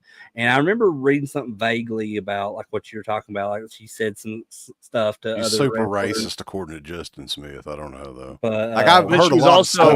I don't know too much. She was also dating Ricochet for a long time, and I knew that was a problem because that didn't end well. But obviously now he's out, so I guess Yeah, so I don't think she'll be in, but it's unfortunate because when she was in, remember they brought her in for that like Mae Young Classic tournament. I She do. was like Yeah. she was the standout in my opinion.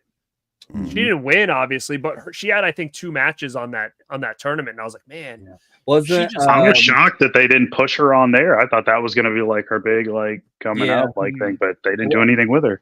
and wasn't Piper Niven and Chelsea Green both in that Mae Young Classic too?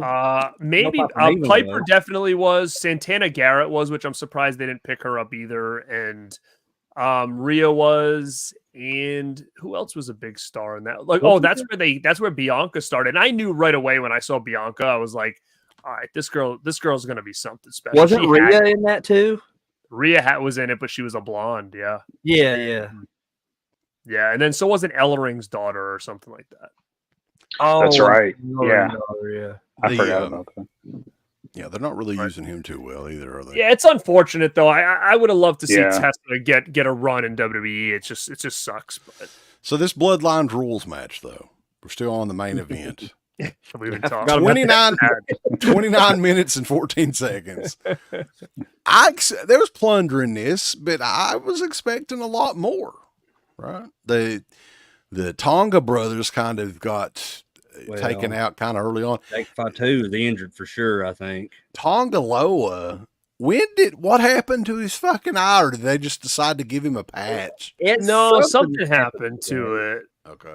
I think forget, but I mean, legit happened to it, like during a match or something at a house show or something like that. I can't remember exactly, but I know that is a legit injury to his eye. But like, there was like, I can't remember if it was his idea. It was one of the guys in the new Bloodline's idea for him to wear an eye patch because it would make him look more like it actually does kind of look cool with it. Like I kind of think it's a cool look, and the other two they kind of looked very similar, so I think it really sets him apart to have something different. I like it a lot, but somebody said that one-eyed Tonga. Yeah, somebody said that Triple H said that Fatu really got injured, and you could tell that ending didn't go the way they wanted. Roman just came out, got him, and then that was it. Like he was supposed to spear everybody. Yeah, that sucks. You could tell he was trying to stand back upon his leg. He just the look on his face and that when tore an ACL, man. That's what it looked like to me. He knew he was done there, and that's why I think he reacted so emotionally when he was like screaming at Solo to just get him. Solo almost looked like he didn't know what to do. Yeah, he looked like he was like, "Oh shit, sure what they am I were gonna like do?" And he's like, "Just go in there!" Like he was pissed. Like, yeah, they were scrambling for sure. And I feel like if Jacob Fatu had not got injured, then we would have seen some like Jimmy Uso would have came out after that. I feel like they skipped Jimmy and said, let's just go straight to Roman and bring him out because there was definitely something they had to cut from that because there was more to that with Jacob. But I hate that dude because the guy is so good. I mean, he is really very impressive. And you can tell that they really like him because he's being pushed as like the biggest one in that group right now. Like the way that they're talking about him, I feel like he's the one that everybody really has high hopes for in the future. And the fact that he's out on injury, like that's not good, man. You gotta look at it like this too, though. Like the Usos' baby brother is main eventing SummerSlam when those dudes have been there for how long? I mean, they've main evented some shows and everything, but like it took Solo less than a year, and he's already main eventing like a major pay-per-view. Wasn't it the main event at SummerSlam last year, Jay and Roman? I don't know. Was that what it was? I can't remember. I think so, because that's the one where Jimmy like shows up and turns on Jay and cost him the match. I'm pretty sure. I could be wrong. I don't remember it all. I'm just saying, like he's doing it really quickly, like he's their baby brother, and his character's developing quite a bit too, and I think he's great. Yeah, I'm happy to see him getting a push because, like I said, you need some new people that feel important, and if this is going to help put that group over, because you need that group to be strong by the time they face the Usos and Roman, because the Usos and Roman are already strong. We know that. So you need to have a group that's got some kind of, power that when you see these two going at it, it's not just like, oh, it's going to be a squash match. So I think that it's important for them to put these guys over. I think this dude's injury is a big problem. for the story. Yeah, because I think that cut into that big time because I also felt like because there was a couple of guys that was actually confirmed to be in the building tonight, along with Zilla Fatu, who they've been kind of rumoring that he would join one of those sides of the bloodline. Do you guys feel like with the injury that happened with Jacob that it not only cut, like I said, possibly bringing out Jimmy Uso, but maybe a new member of that bloodline of Solos as well? easily, but the only thing now is if they want to pivot, who knows what this guy's injury is? Can he make it to Survivor Series where they were supposed to maybe have that match? And if he can't, then they're going to need to slide someone else in there. Yeah, hopefully it's not a major injury. I mean, it kind of looked like it could be, but you never know. I think it's 100%. I mean, just that you could tell like how I could just tell like he was how painful it was for him, not just like physically, but mentally too, because he was finally brought into WWE just here recently, and he's put in the main event like situation, the storyline, and you could just tell that he was broken. Man, I hate that for the guy. I hope, because he's really, like I said, he's really good. I hope wasn't he just recovering from some sort of injury too? I think so. If I'm not, I think you're right. Okay.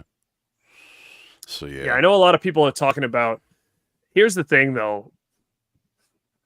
The Rock has so much power now. It's not over. Like he.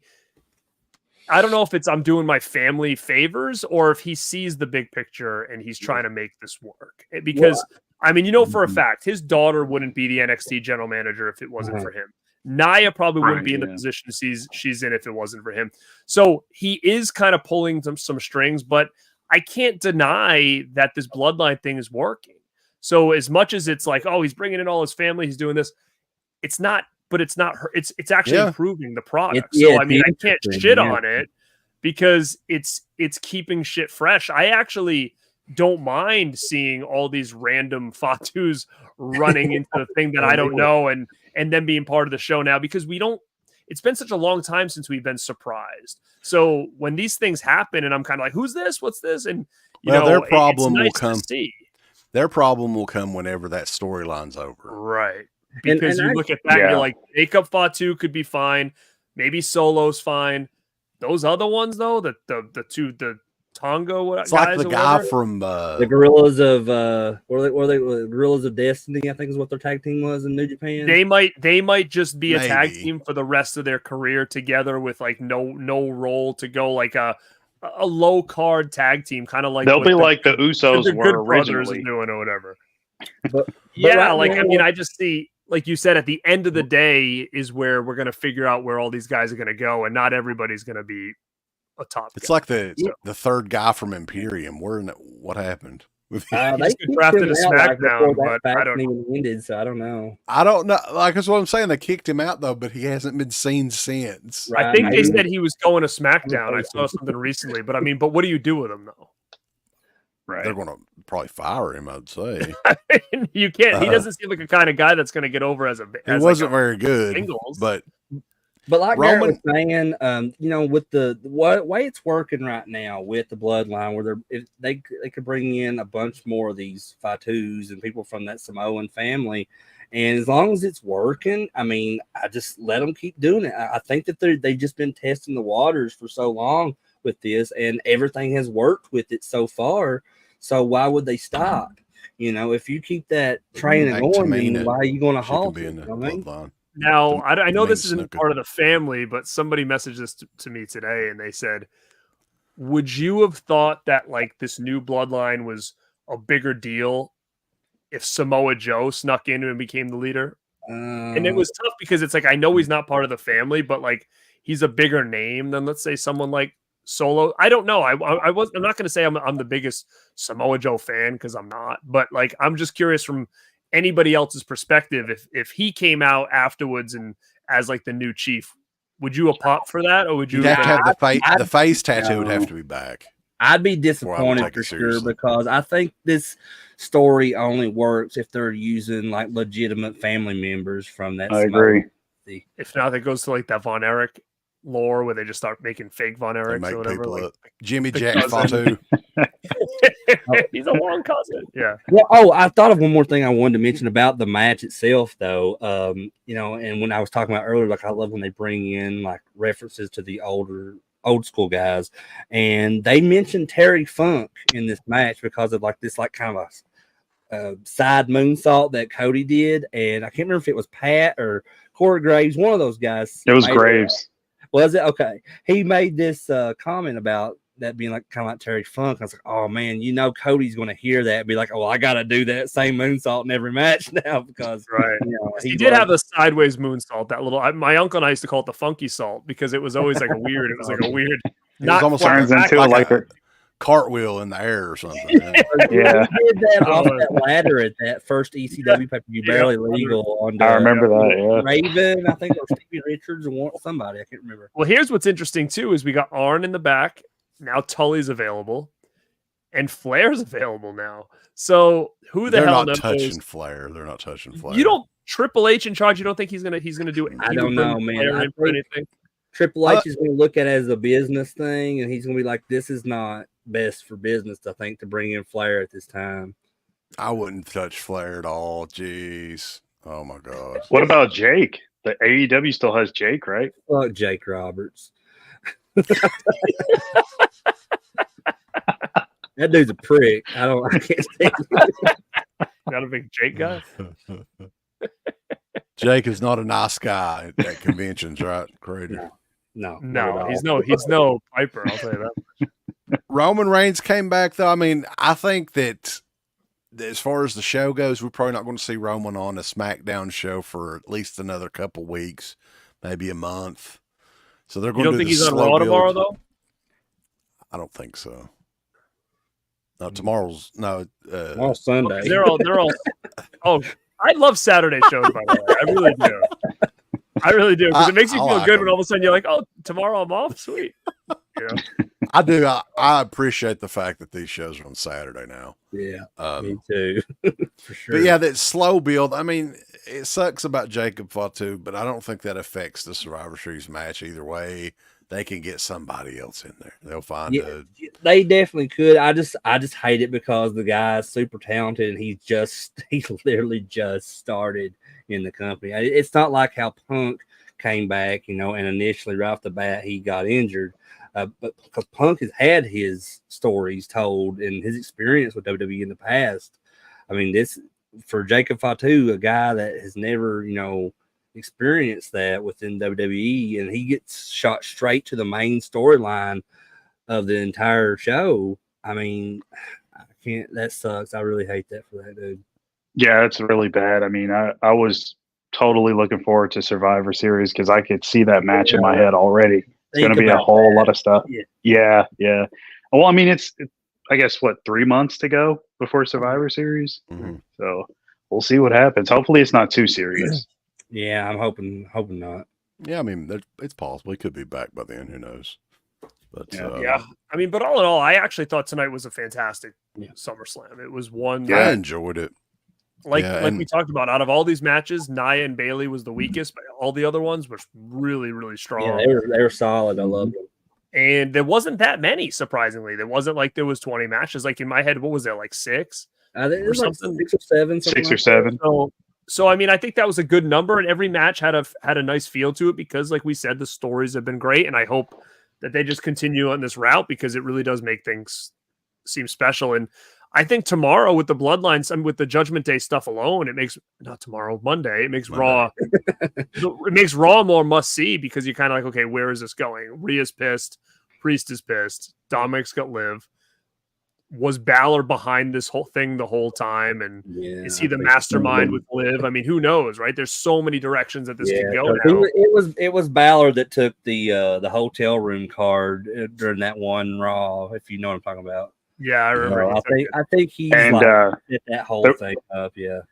There was another moment that I noticed where like she trashed the room, Liv Morgan on Raw, but she didn't she spray painted over everybody's face but Balor. And I was like, like WWE always does those little subtle things.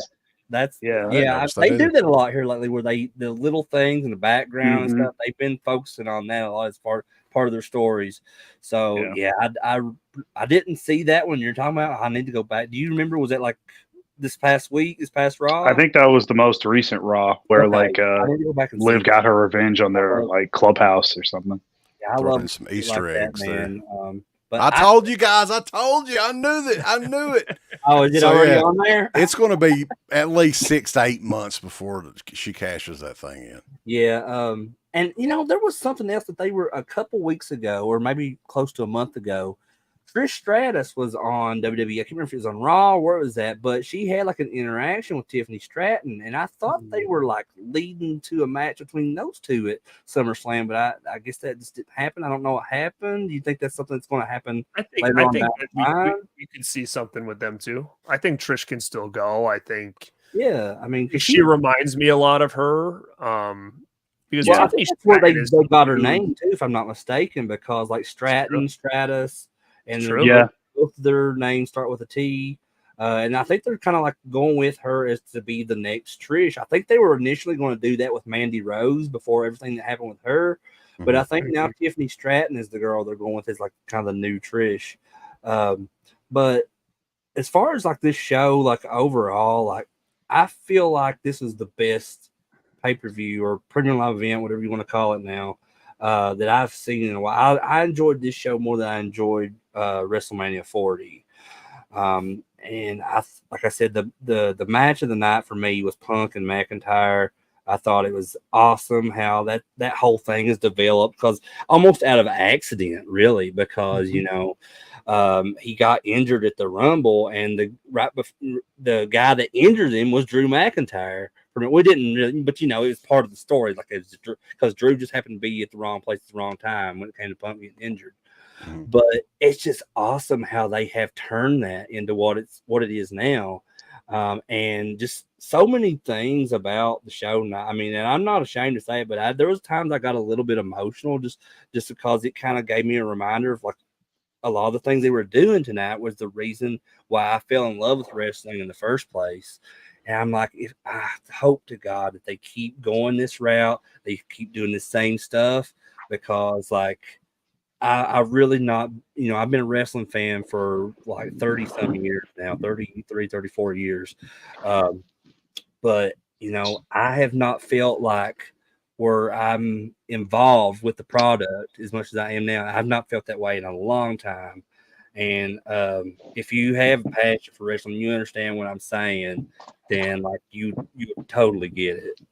I agree. I think we are in a great place right now. Does it have to do with Triple H and Rock kind of being where they are?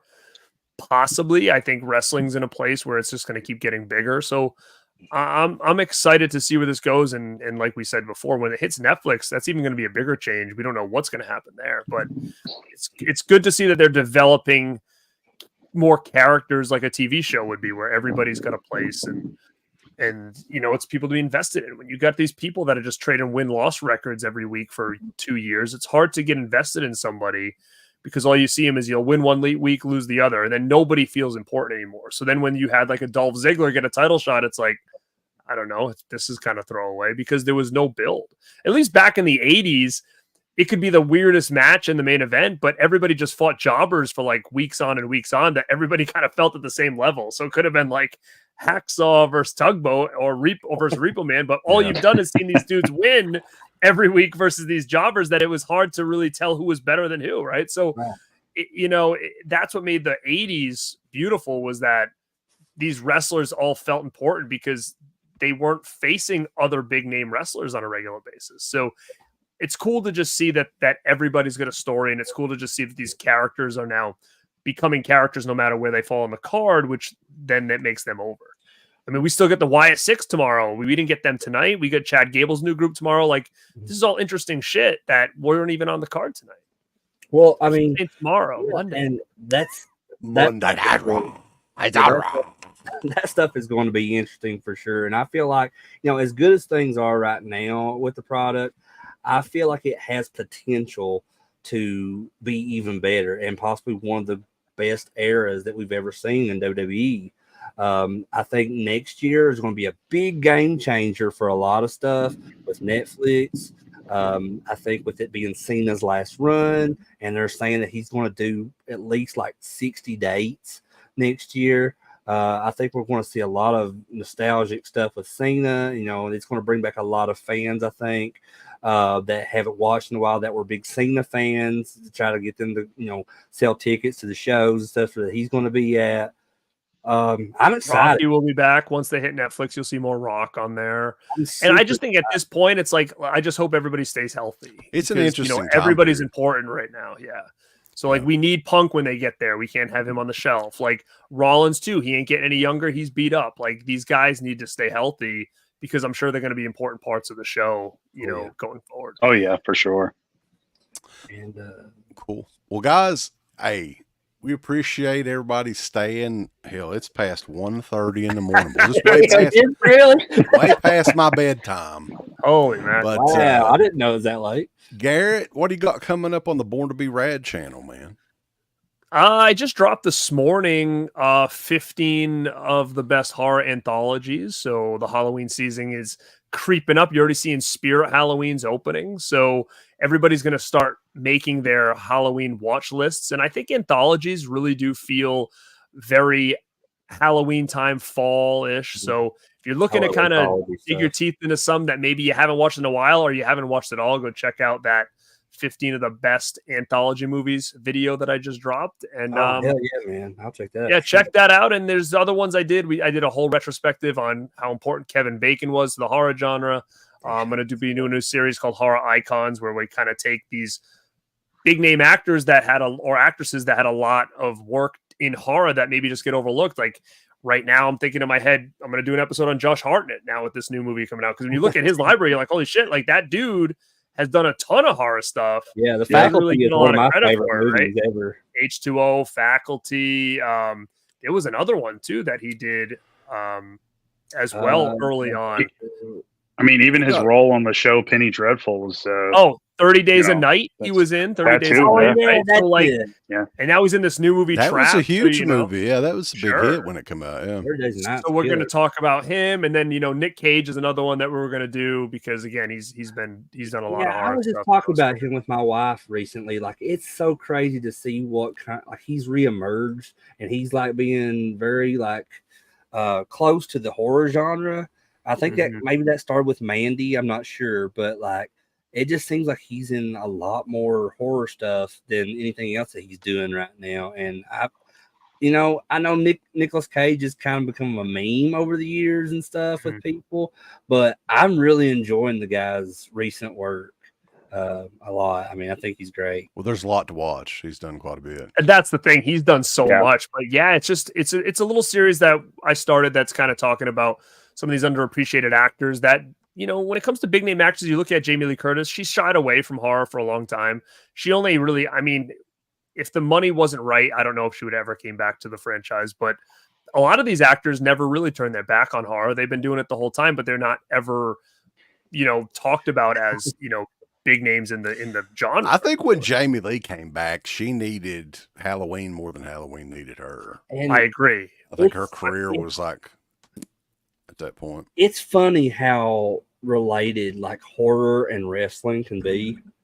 Because if you look at it, if you're a wrestling fan and someone that you really enjoyed, years ago or when you're younger, and when they come back or make an appearance on Raw or pay-per-view or whatever, there's always this, big pop and there's always excitement from all the fans of nostalgia. And it's like that in movies. It's the same thing with like Jamie Lee Curtis coming back to the Halloween series after nobody even twice. She came back twice. Yeah. I mean, nobody ever saw her coming back for the last trilogy that they put out. But I mean, when she did, it was like, it was news everywhere. Like people that hadn't really dealt with like horror films in a while because they were kind of, not happy with the route some horror movies were going, and they weren't as interesting to them. They didn't appeal to them, but they knew Jamie Lee Curtis, and they're like, "Oh wow, well I gotta go watch that new Halloween movie because Jamie Lee's in it." So, like I said, it's weird to me sometimes how parallel wrestling and the film industry can be. For real. What do you got coming up, Mark? You filming some stuff this weekend, right? Yeah, I got a ton of footage on my phone from the con, so I'll be putting like a compilation of the best of stuff that I saw, like in a video, and then I got a ton of stuff on the table behind me that I bought. I Oh, spent way shit. too much money this weekend. That's Well, what it's yeah. easy to do at those horror conventions because Yeah. everything's Yeah. fucking $80, $90 an autograph or whatever anymore. Oh Lord. Yeah, it's it's pretty Horror rough. Hounds next month, and I'm sure I'm gonna spend a friggin' ton of money at Horror Hounds. So It's a tough one to do. Crater, you got anything you wanted to promote on here? I know you've been promote people give me some money for my friggin' water bill. I heard about that, man. What? Wait, what? What else? Oh, dude, it's a long story, but I'll give you the Cliff Notes version. We got our water turned off from the city, and it's been turned off since June the 27th. The city showed up and turned off our water, and I said, "Why are you turning my water off?" And the guy said, "Well, it looks like you have over a 600-gallon leak." Could not figure out where the hell this. If it was inside my house, we would have already been like drowning in my house. But they sent me a bill, and it was like almost $6,000. And so like we went up to City Hall to take care of it, and they said they would adjust it by taking 40% off, which is still a ton. They said I could make payments on it. I was like, okay, I guess I'll just have to deal with this. Got another bill today. Like I said, my water has been turned off since June 27th. They sent another bill and tacked on an additional $6,000, $6,110, something like that. So my current balance is at almost $12,000 right now, and I have no idea why. So I'm trying to figure that. And they're not trying to help you figure it out either. They're not. They're being very. It's like tough rude shit, about it. pal. Yeah. Vince McMahon's working for the water I've company. been told to do a couple, take a few steps here and there. I'll get into that next week. But yeah, it's rough right now. So what's Sorry going to on? hear that, man. Yeah, that's insane, man. Gee, I mean, you don't really realize how bad it is not to have water until you don't have water. Yeah. Oh, yeah. I was telling that same thing to Wes. I was like, you don't realize how bad it could be until you're without it, because you essentially need it for like so much in your daily routines. Yeah. And so we just luckily my wife's mom just lives right down the road, and we've been buying those big jugs of like Hawaiian Punch at Walmart, which we like drinking that stuff anyway. So we've been saving the jugs, going down to her mom's and filling those with water to bring back to our house. Has anybody said anything to you for bathing in the lake down the street, or what? Bringing the soap in there and just bathing out the lake? I mean, you could, but I mean that's I'm like Howie Mandel. I'm kind of that would work for you. Is that what you're saying? Nah, man, I don't think I could do that. We don't have any water. You got to take what a lot of old people call the whore bath. You know what that is, Craig? That's what it's been like when I've been trying to do. We have to go down to her mom's, and we've been taking what they call whore baths, but it's gotta You're do just jumping in something, people's man. pools, jumping in, jumping out. I gotta do something. Thankfully, I work from home. So I hope they figure something out with that, because that would just my anxiety. I don't know if I could even deal with that. Yeah. Well, I won't get into that right now. So, all right. So, as far as the Dead Pit channel goes, we got a big show coming up on Thursday, 10,000 subscriber show. We're going to be doing some fun stuff for that. And Uncle Bill's going to be returning. He went on location, Tybee Island, Georgia, to take some shots of the Slayer filming locations, photos. He didn't even know it, but it was filmed there. So I guess that is it. Other reviews and stuff's coming up. Slasher shows coming back next week. So, but yeah, we appreciate everybody tuning in. It's been a fun show. Good getting you guys on here. And I want to throw this out there because I've been wanting to do this since we came back. It's a busy time in October, so there's no promises, but I want to try Halloween Havoc 91 Chamber of Horrors. Oh, Oh, man. Finally freaking do it, man, in October sometime. We got to be find the happy to time do to that. do it. Yeah, that's Oh, my yeah. That favorite would be bad, like great pay-per-view. is that the same one where Tony Schiavone's dressed like Dracula? Yep. Yeah, And Tony and there's Schiavone. the and I Halloween think Phantom. It's the Halloween Er- Phantom. Eric Bischoff was Dracula as well. Yeah, Oh, that's okay, that's Bishop is Dracula. Yeah, yeah. Tony Schiavone was Dracula at some point, but it might Was not it like be a in that show. commercial or something that Schiavone was Dracula? It was the for? beginning of Halloween Havoc '93, I think. 93. Okay. Hmm. My bad. They were the trick or treaters were coming to Schiavone's house. That's it. That's what I was talking about. All right, guys, but yeah, we appreciate everybody tuning in. Check out Stuntman Mark on YouTube, Born to Be Rad on YouTube, Dead Pit on YouTube. At some point, it's going to be Crater Time on YouTube. I'm sure. Yeah, working on that. Want to get my Start water back channel. first, though. I don't blame you. I don't blame you one bit. But yeah, we appreciate it, guys. Everybody have a good night, and we will catch you all next go around. Give us the thumbs up, Off you butts. like, subscribe. And if you subscribe, here's something else you can do. Once you subscribe, you can click the bell notification, right? And it'll notify you anytime that Dead Pit puts up new shit. Or don't. I really don't give a fuck. If you do I it. want you to. I want you to. I don't care. Let's keep our community growing here on YouTube. I don't like it. I don't want you to do nothing. Listen, they need to do that now. No, don't you dare touch it. Thumbs up. Subscribe. And click that bell.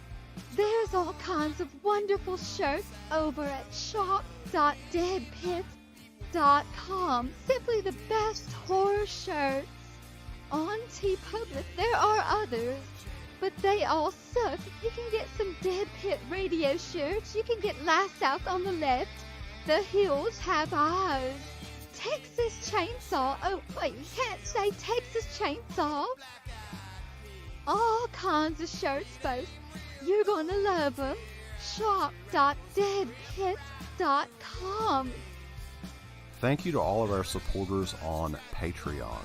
Dead Pit on Patreon.com is the only place to check out a complete archive of the old Dead Pit radio shows all the way back from 2005 on, in addition to the midweek shows, fan commentaries, exclusive podcasts, and much more. Dead Pit on Patreon.com if you're interested. Tiers start at only $1.